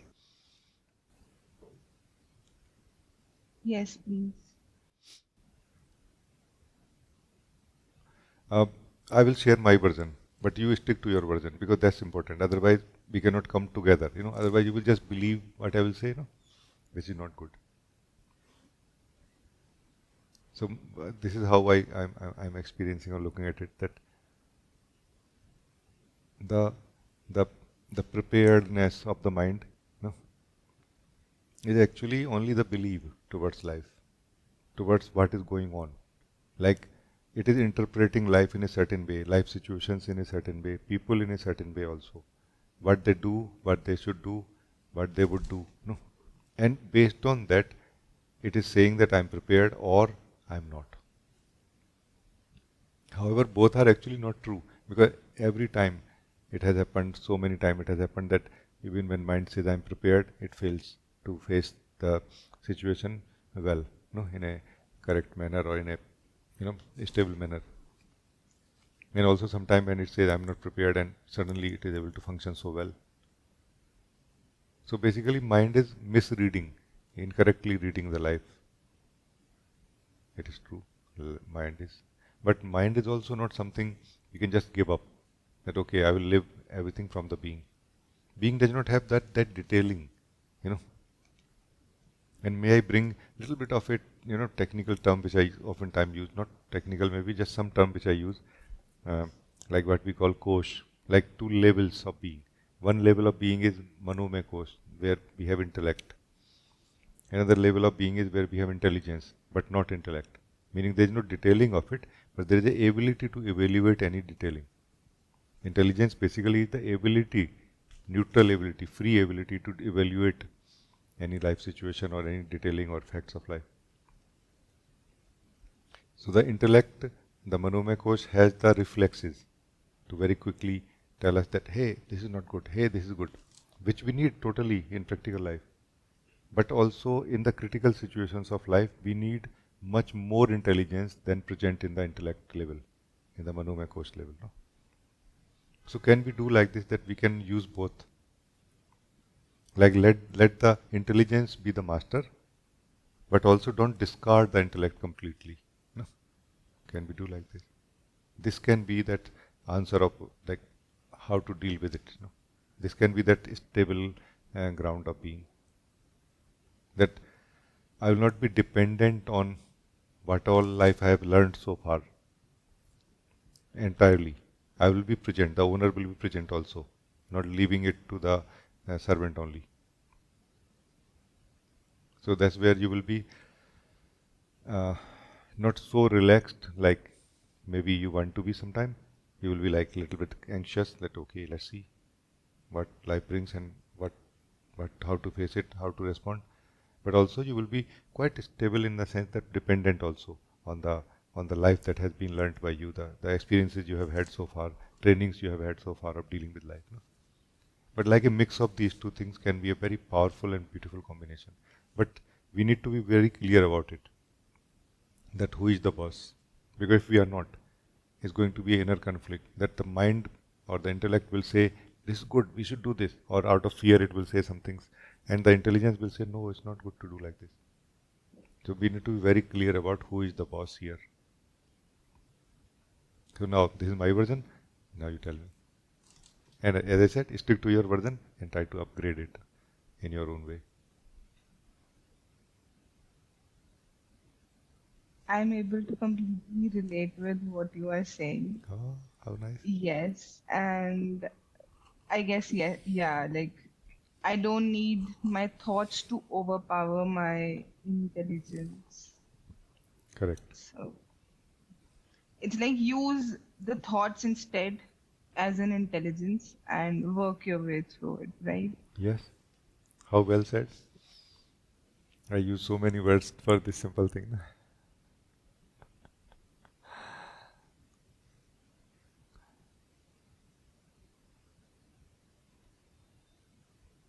Because it is a very difficult life if you use intelligence for daily life.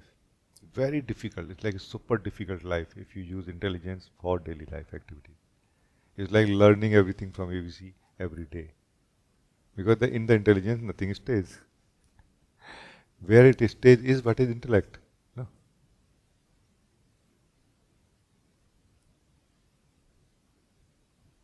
So every day will be like a 100% new day. Okay, let's see. And the combination of both can be very beautiful.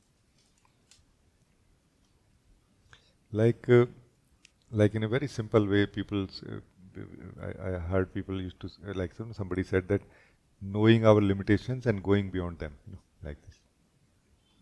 So knowing our limitation of the thoughts of the intellect and excel, like going beyond it.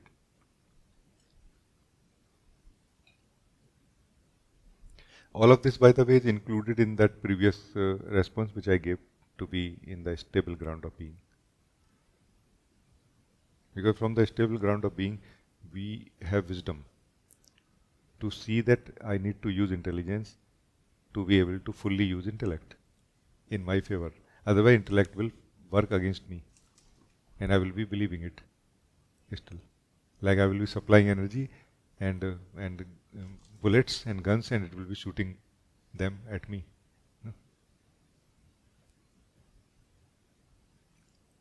So that's why the being, living in the place of being is not optional also. Even for a beautiful practical life. No? Because ultimately one life is not really so much like practical or spiritual. No?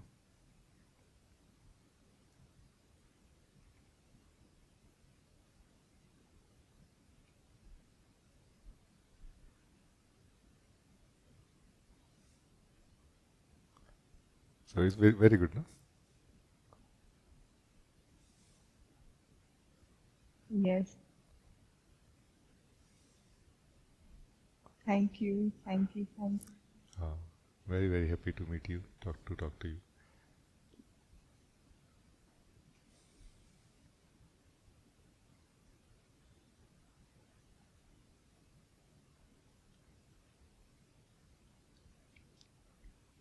I found that there are two type of people in this world. No? The one who let's say enter into their house after let's say coming from office, and they just throw things anywhere and everywhere, and then they straight resting and watching TV or something, eating food or something, and they live alone. And then later on, they collect all that stuff, or they collect it when they are in the next morning. No. Then the other people who enter in the house and they put everything at the right place. Next day they pick up from there very easily also. Which one is right? It's just about being efficient. What is efficient for us? And generally speaking, in most of the cases, the first one are very less efficient, getting very less from life. Those who are living a very managed life are not prisoners of management. They are using it well to their advantage. No? Because they know that this way is better. It gives me more in less energy and time. In the similar way, using our thoughts, using our feelings, using our wisdom from the past will work like this. More managed, the more stable being we are in the being, the more managed, more we will use body, mind and everything well. It's not so different really. We will be able to see that these thoughts are not helping me in any way. The moment you see the being, when you the being sees that these thoughts are not helping in any way, you will simply not attend them ever now. They cannot fool you now. Do you see what I mean? This fooling is not really the job of the thoughts. They don't fool anyone. Thoughts don't fool anyone.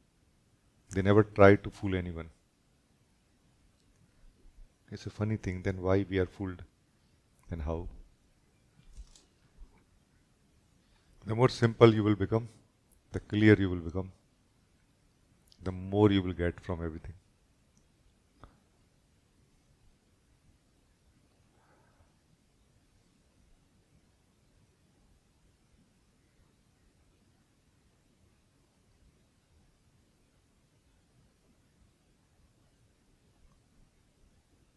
There are people who use poison as a medicine also, for medicine. For the right amount of poison works as a medicine also. And there are beings who are not able to use the nectar even, the amrit that is given to them for their advantage. No? Please understand that being stable in the being is the way to utilize everything to fully what is given to us. And generally we may think that, oh, I'm waiting for some special things to be given to me and then only my life will change or become better. No? Life does not become better really in that way. I hope I'm not being, sharing too much of philosophical thing here.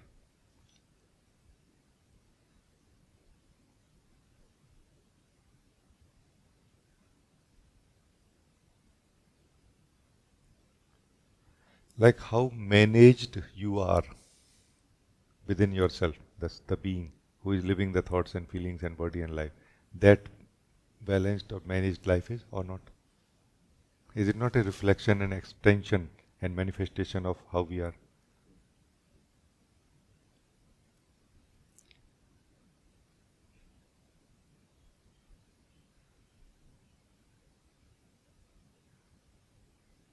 Because life is happening from inside to outside. No? Our life events, or not event, but our life responses, we can use to read how we are at the core. No? Maybe. So thank you, Ji. Very, very good. Thank you.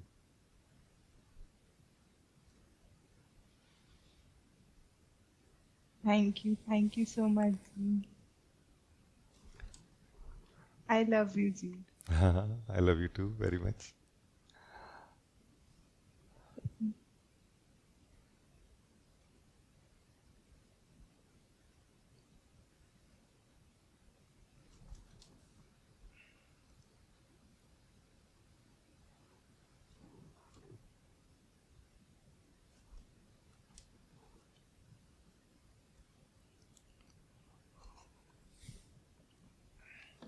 Sudhanshu, you wrote Namaste Raji.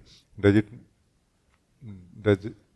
does it not mean to be second type person, the managed one, are in anxiety of making it well. No. Anxiety for me is connected to not able to do what we want to do. When someone who want to manage themselves, they are able to manage. What we are able to do in our life from the core of our being is not dependent on life situations or our abilities. They do change as our desire becomes more concrete. It is just that our desire is maybe less complete. That's why we feel that it is very challenging that I am not able to attain this. What is challenging in this? Let's say a person has been living in a very mismanaged way and now choosing to live in a managed way. No? What is challenging in it? It is just the old habit, attachment to it or not.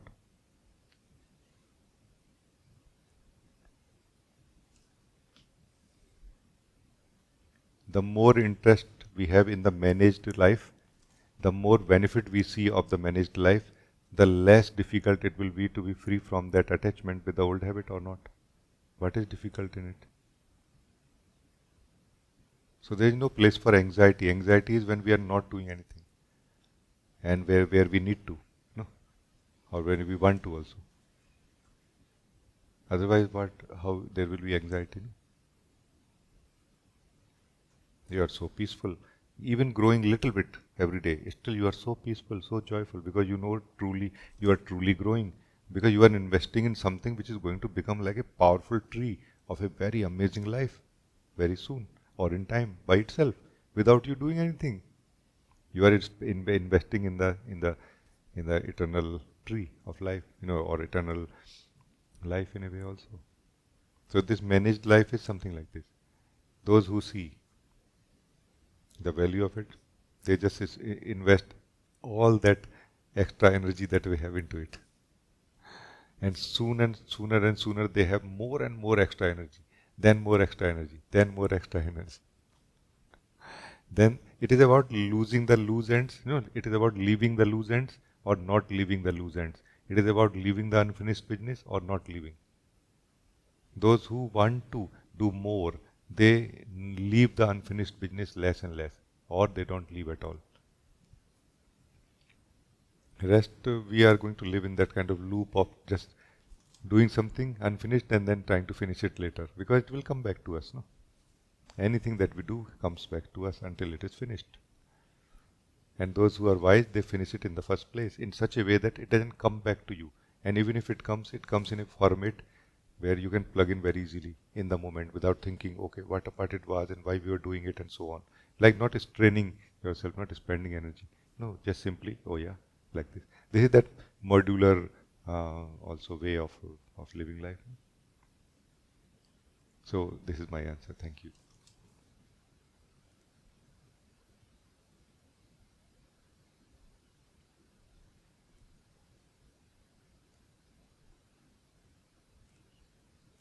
Anna, you want to say something?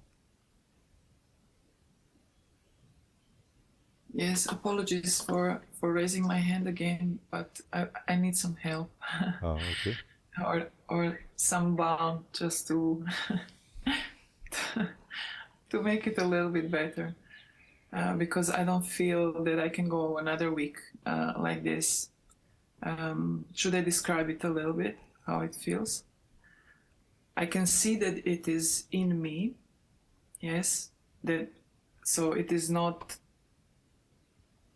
I'm not identified with that energy, but it is so big that it covers any kind of life, and it feels like an iceberg of control or something that is coming now to be solved and melted, but it is very overwhelming to function, so yeah, and it feels almost like a shock state or paralyzed state in a way, like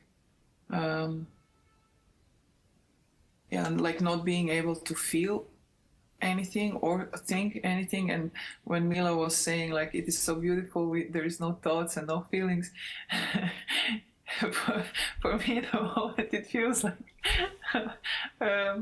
not in a beautiful way like that, but in a frozen way of no feelings and no thoughts and no nothing. So anything you can say, thank you.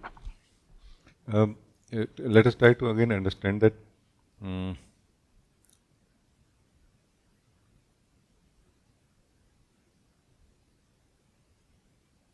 everything that is present inside you is made of you. You are the material everything is made of. And that is why you have very intimate relation with everything.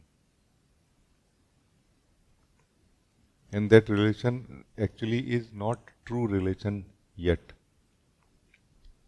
It will be true relation only when we will start living as the being that we are, and we will live the knowledge also that everything is made of myself inside me.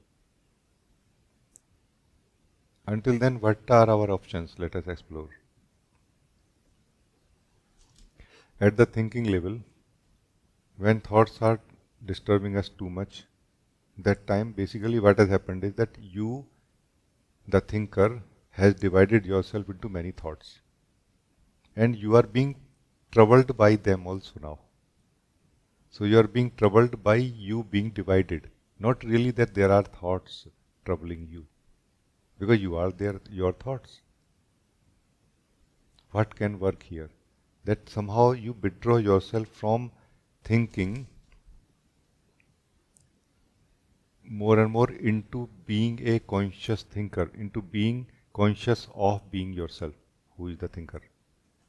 In this way, what is happening is that you are withdrawing yourself from thinking. And you are basically going to be less, you will live less as thoughts and more as thinker. Which is basically a thought only. Which is also a thought only, but this is one thought, not many thoughts. This is how it will become a center at the thinking level. You will become a central thinker at the thinking level, and you will not be disturbed by thoughts. You will be using them well now. Because it is not that there are thoughts which you can think. When you think that there are thoughts. No. So you are your thoughts. When you are troubled by them, basically you have lost yourself in them. In them means what? You are the thoughts. You are living as the thoughts that time when you are troubled by them. And you are not able to just get back yourself from them. No. The way to get back yourself from thoughts or be free from mind is to remember that you are, first of all, no, that I am. As soon as you will remember that I am, you will remember that I have an option to think or not to think. Like you will become more and more conscious of being a thinker here, which is actually free to think or not to think also. Thinking means movement, not thinking means no movement. Not moving is not thinking.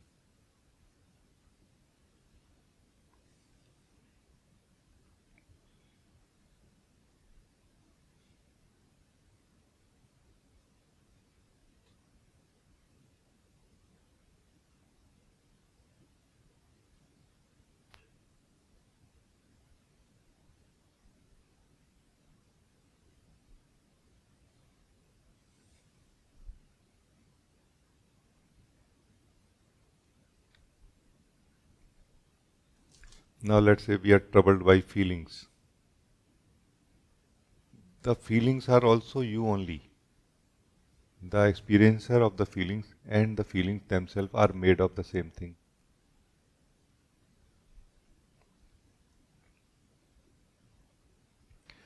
As you will lose yourself in the feelings, they will become stronger against you in a way.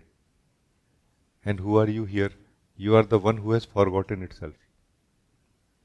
As you will remember yourself, they will come to their right size in a way. And you will not be affected by them so much.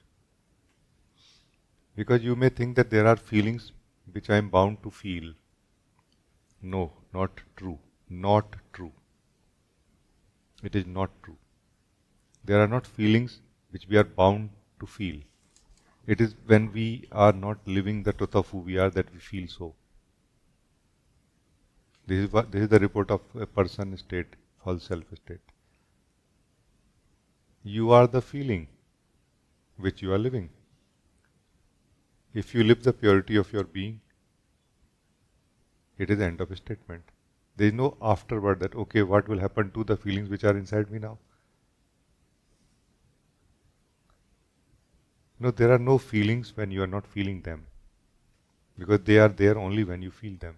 When you don't feel them, they don't exist.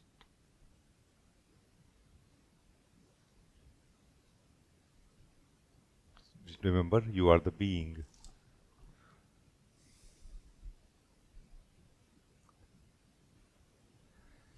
So, at the feeling level also, when troubled, remember yourself to be the experiencer of it. Remember that I am, I exist. Then remember that I am the experiencer of my feelings and I am free to feel them or not to feel them and choose not to feel them. Then you will just be feeling yourself, your existence, not the feelings, and they will just simply loosen up and disappear.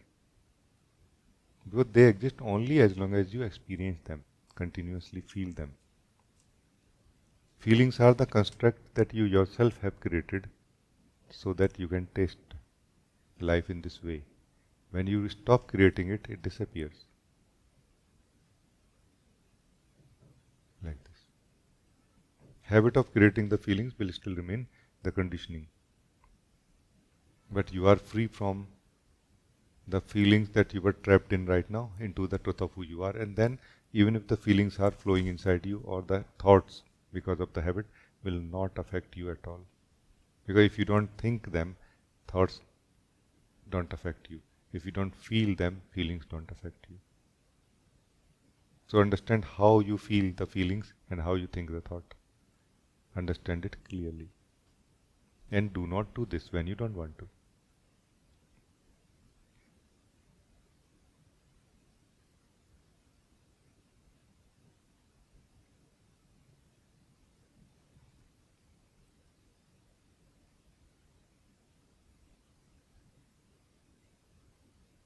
Yeah, go ahead. Say something. Yeah, if you want to. It did not feel like some feelings or thoughts, more just like a pain of total separation, pain of being completely separate. And it did not feel like it came from some action or situation, but that it came just choicelessly to be seen or something like that. Yeah, that's fine. But do exactly the same thing which I shared. Not about the thought now, because it could be felt like thoughts also sometimes.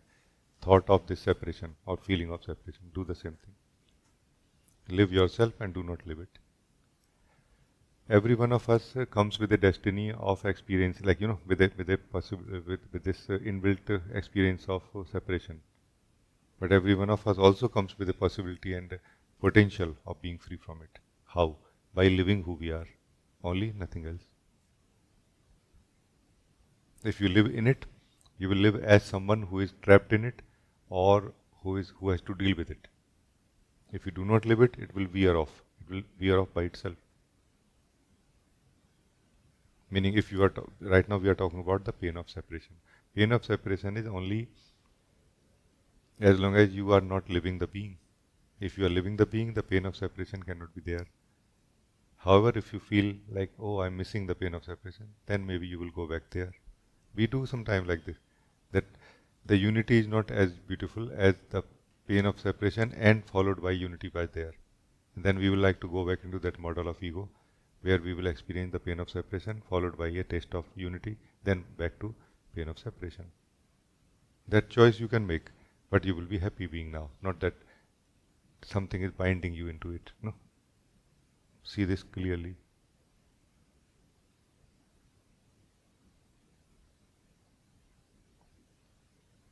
Live the experiencer that you are of this.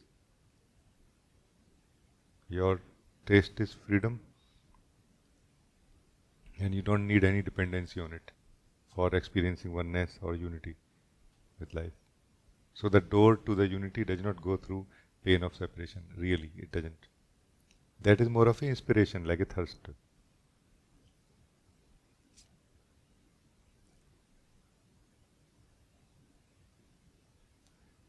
The more you drink water, the more thirst reduces or not? Is it the thirst drinking water? Not really. You are drinking water, no? You drink water, thirst disappears, isn't it? In the same way, when you live the truth, the sense of separation disappears. The pain of separation disappears, no? Like this. But drink water, drink the being, drink the truth of yourself. This is the message. Otherwise, this will remain, because it is as an indicator saying that you are not drinking what you need to, what you are thirsty of. No? If you define it too much, that oh my God, what it is and why it is and what to do with it, then you have no time or energy for living the truth, drinking the truth that you are thirsty of.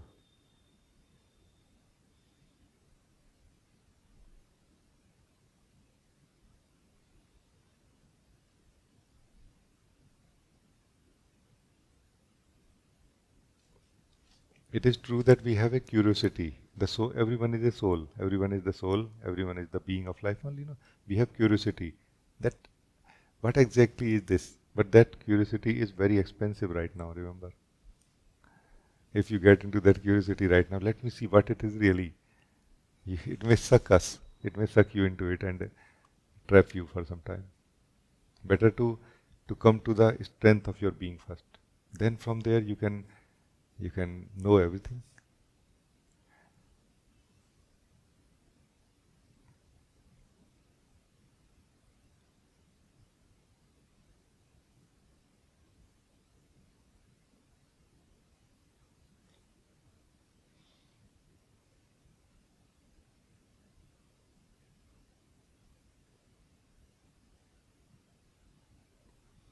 So let me just share my final thoughts about it, that the experience of separation, the energy which is producing this experience of separation is happening inside you. And you are this being which is never separated from the whole of the being. If you live yourself, this experience of separation, the energy which is producing this experience of separation will wear off. It is going to leave appropriate amount of energy and the energetic structure behind it, through which we will be able to live as individual very well, without experiencing the separation from the being. This is what is the empty house.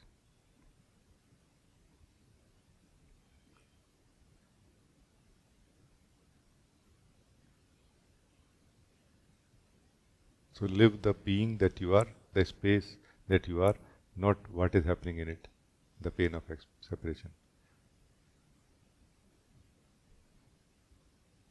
Because it is really there, the source of life has implanted this energy, no? It's not accidental. No? But I feel very clearly that the source of life is also guiding us now here in this satsang, no? That what to do now. That's why we come together for satsang. Let us try to take that guidance in our, and let us try to feel this also.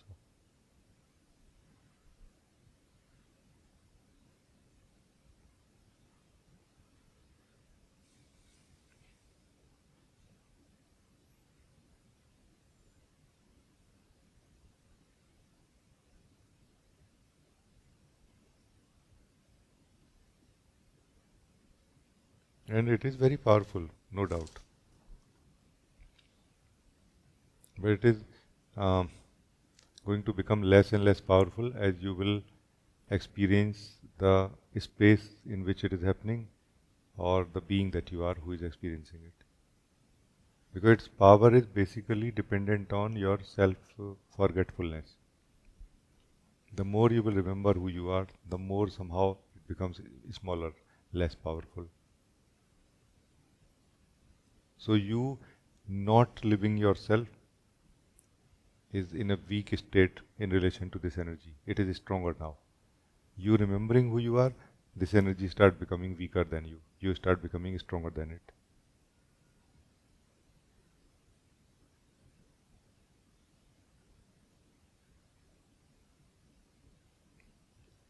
It has been experienced by many of us actually. So it's not just sharing, but it's based on actual experience. So it's good now. Thank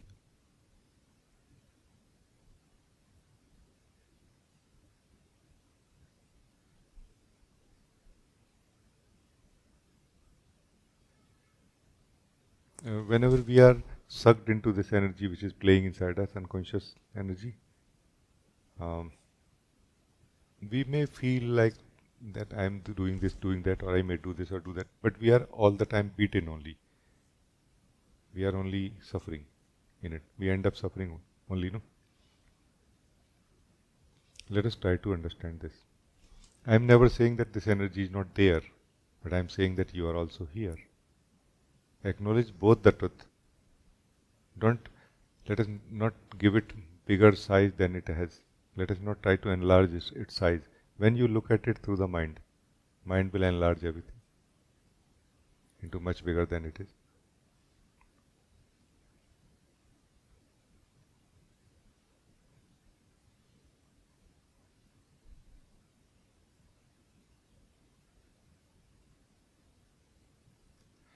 One more thing about mind is also that mind is objective. Mind cannot see the being that we are. That's why mind is not able to enlarge our size in relation to everything. But it is you, the thinker or the seer, through the mind that has to wake up.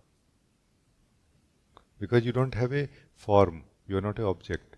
That's why mind cannot really work on you or consider you in relation to any of it. That's why all of it is like can be so big or something like this. But it is all big only if you are also one of the objects. It is only big in relation to you being an object among many of these things. If you are not an object, if you are the spaciousness in which it is happening, you are already free from it without it going anywhere right now.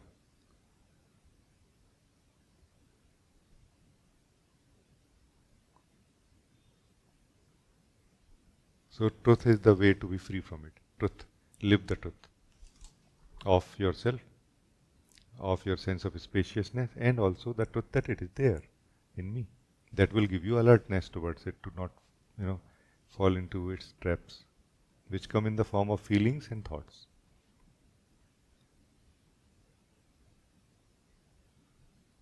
So very, very good. I think we are good now. Thank you.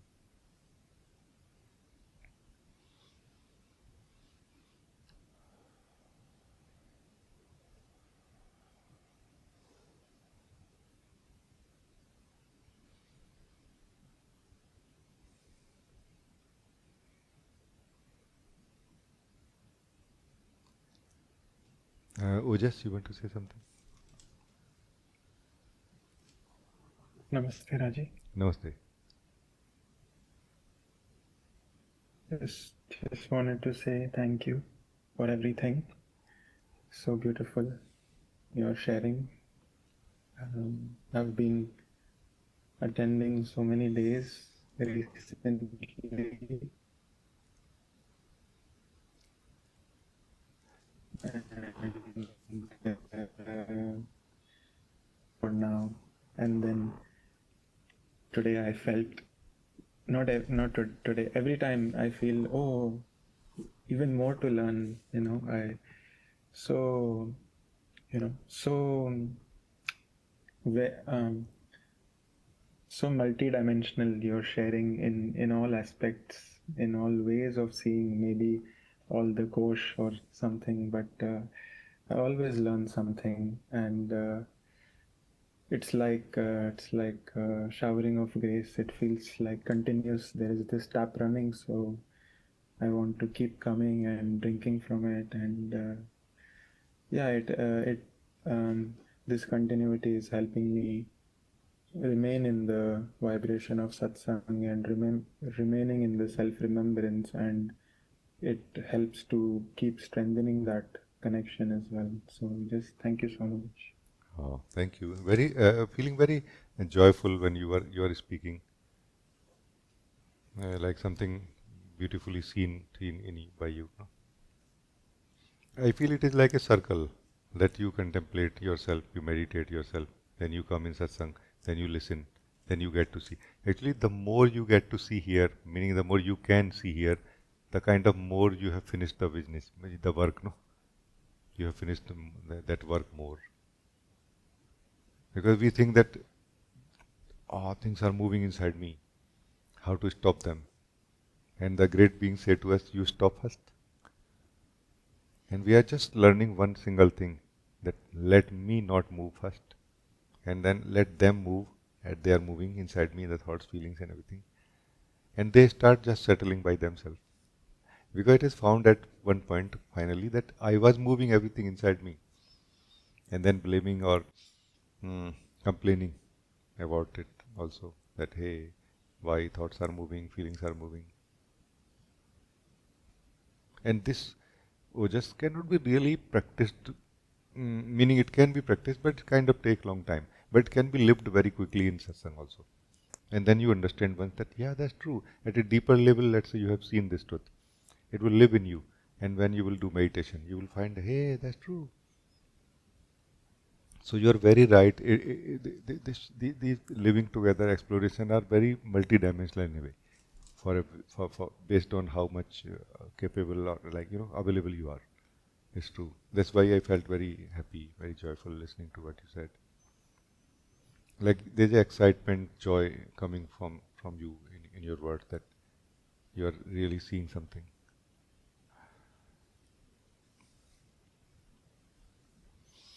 On the path of awakening or discovery of truth, there is less and less really to be done, more and more to be seen. Seen and understood.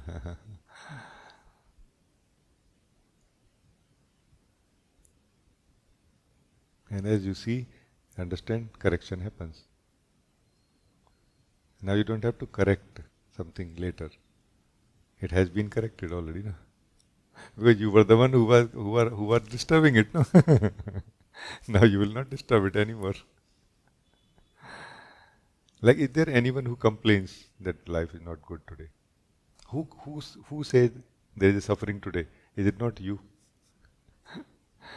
We just don't notice that. Somehow that is me only. It comes down to me only. That I am complaining, and without verifying whether it is true or not, that life is not good today.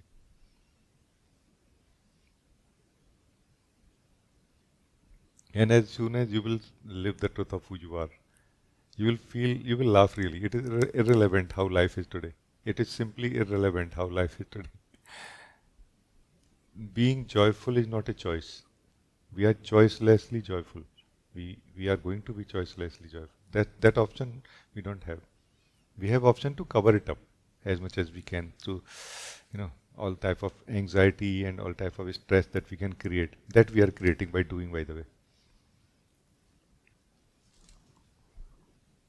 Something very beautiful. I long time back heard in Osho's talk that in Hindi he said that हृदय हृदय में आनंद की बांसुरी सदा से ही बज रही है, सनातन सत्य की ध्वनि सदा से ही बज रही है, लेकिन हम उसे सुन नहीं पाते क्योंकि हमारे जो दिमाग में नगाड़े बज रहे हैं उनमें इतनी जोर जोर उनकी आवाज़ इतनी ज़्यादा है कि हमें वो मध्यम स्वर हृदय का सुनाई नहीं देता.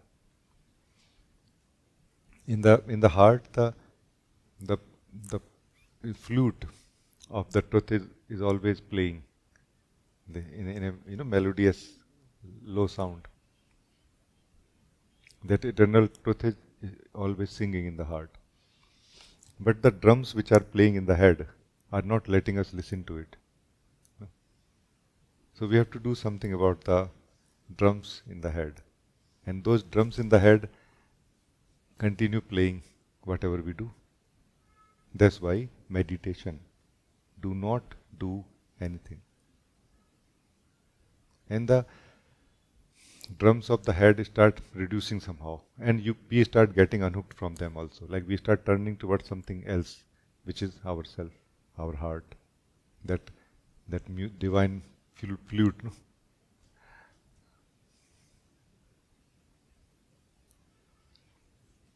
Then not only we don't look at the drums, this noisy drums of the mind, also they are not playing so much anymore also. It is true. Again, it has been experienced by many beings who come to the being, to the heart.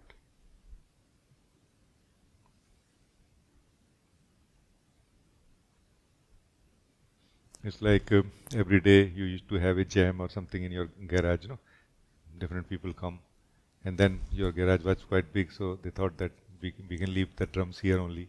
Why to carry every day, every Sunday? So they were there every day, every Sunday, happening like this. Then you lost interest. They still left it. Okay, we can just leave it here. At some point, it will also go away. There will be no drum, empty garage.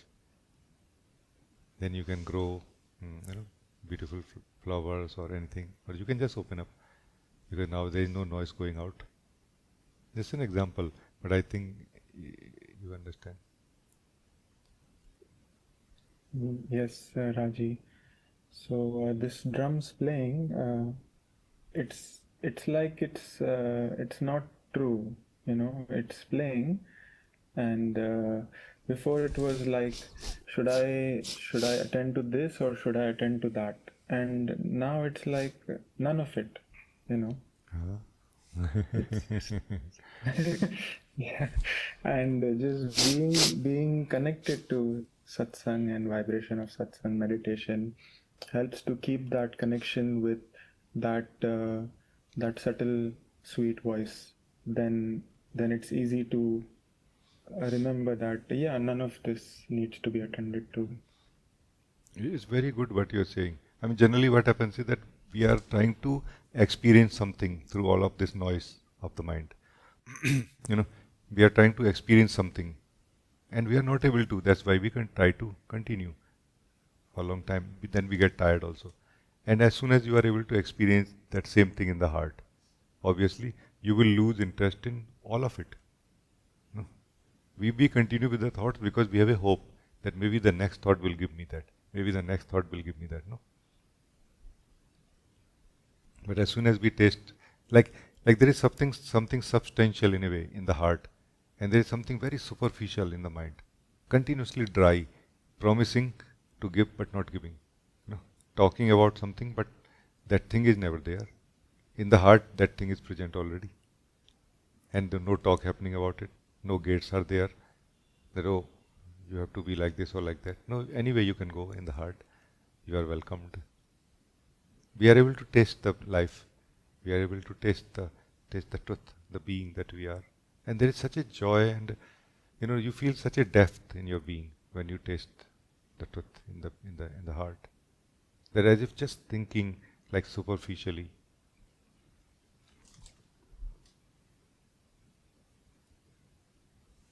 So it's very correct what you're saying. We don't lose interest in some, just lose interest in all of them. Because all of them were together was a attempt to do something, not part of them only.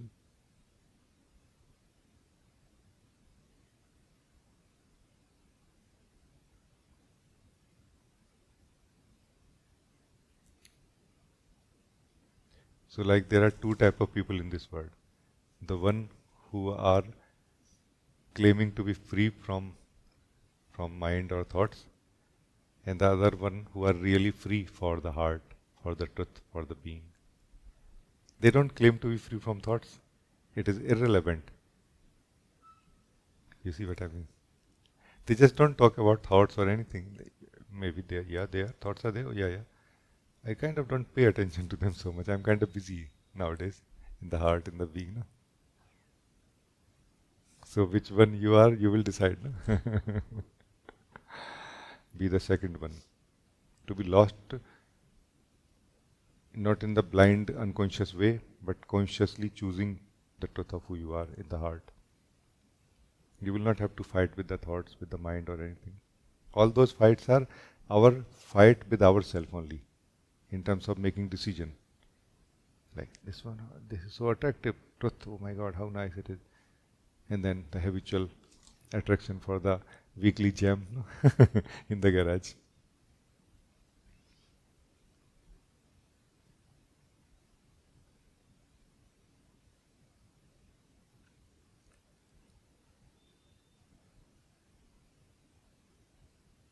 Thank you. I think it's very good. Thank you.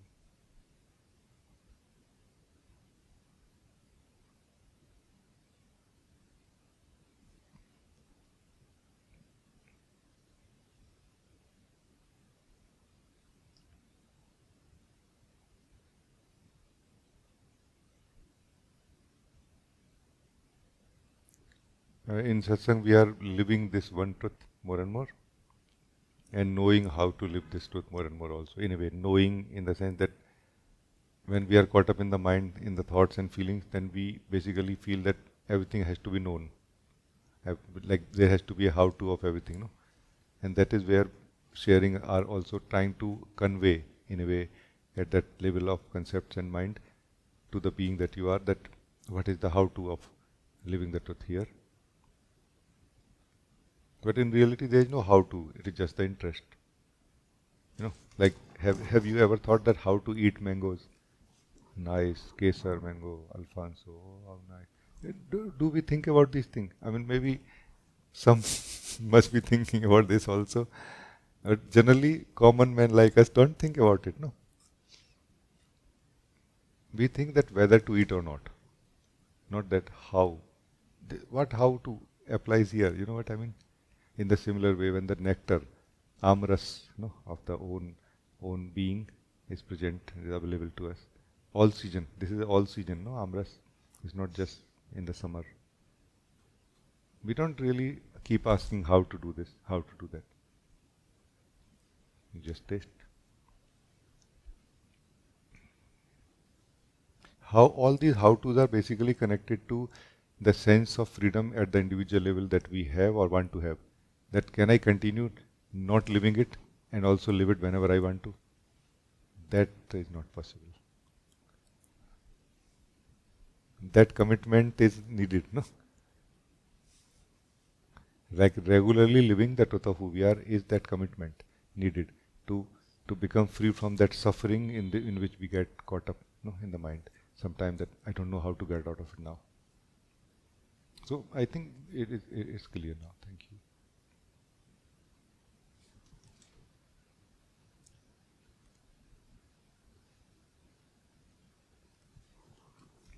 It was amazing meeting with all of you. May God always bless you. All my love for all of you, and encouragement, inspiration to all of you, that coming in the truth of who we are is amazingly beautiful. It has really nothing to do with most of the things that we are going through generally in the spiritual path. They are because of just misunderstandings. It has to be only better and better every day. Not better than worse and better than worse. Not like this, really. So, thank you for joining this meeting. Thank you.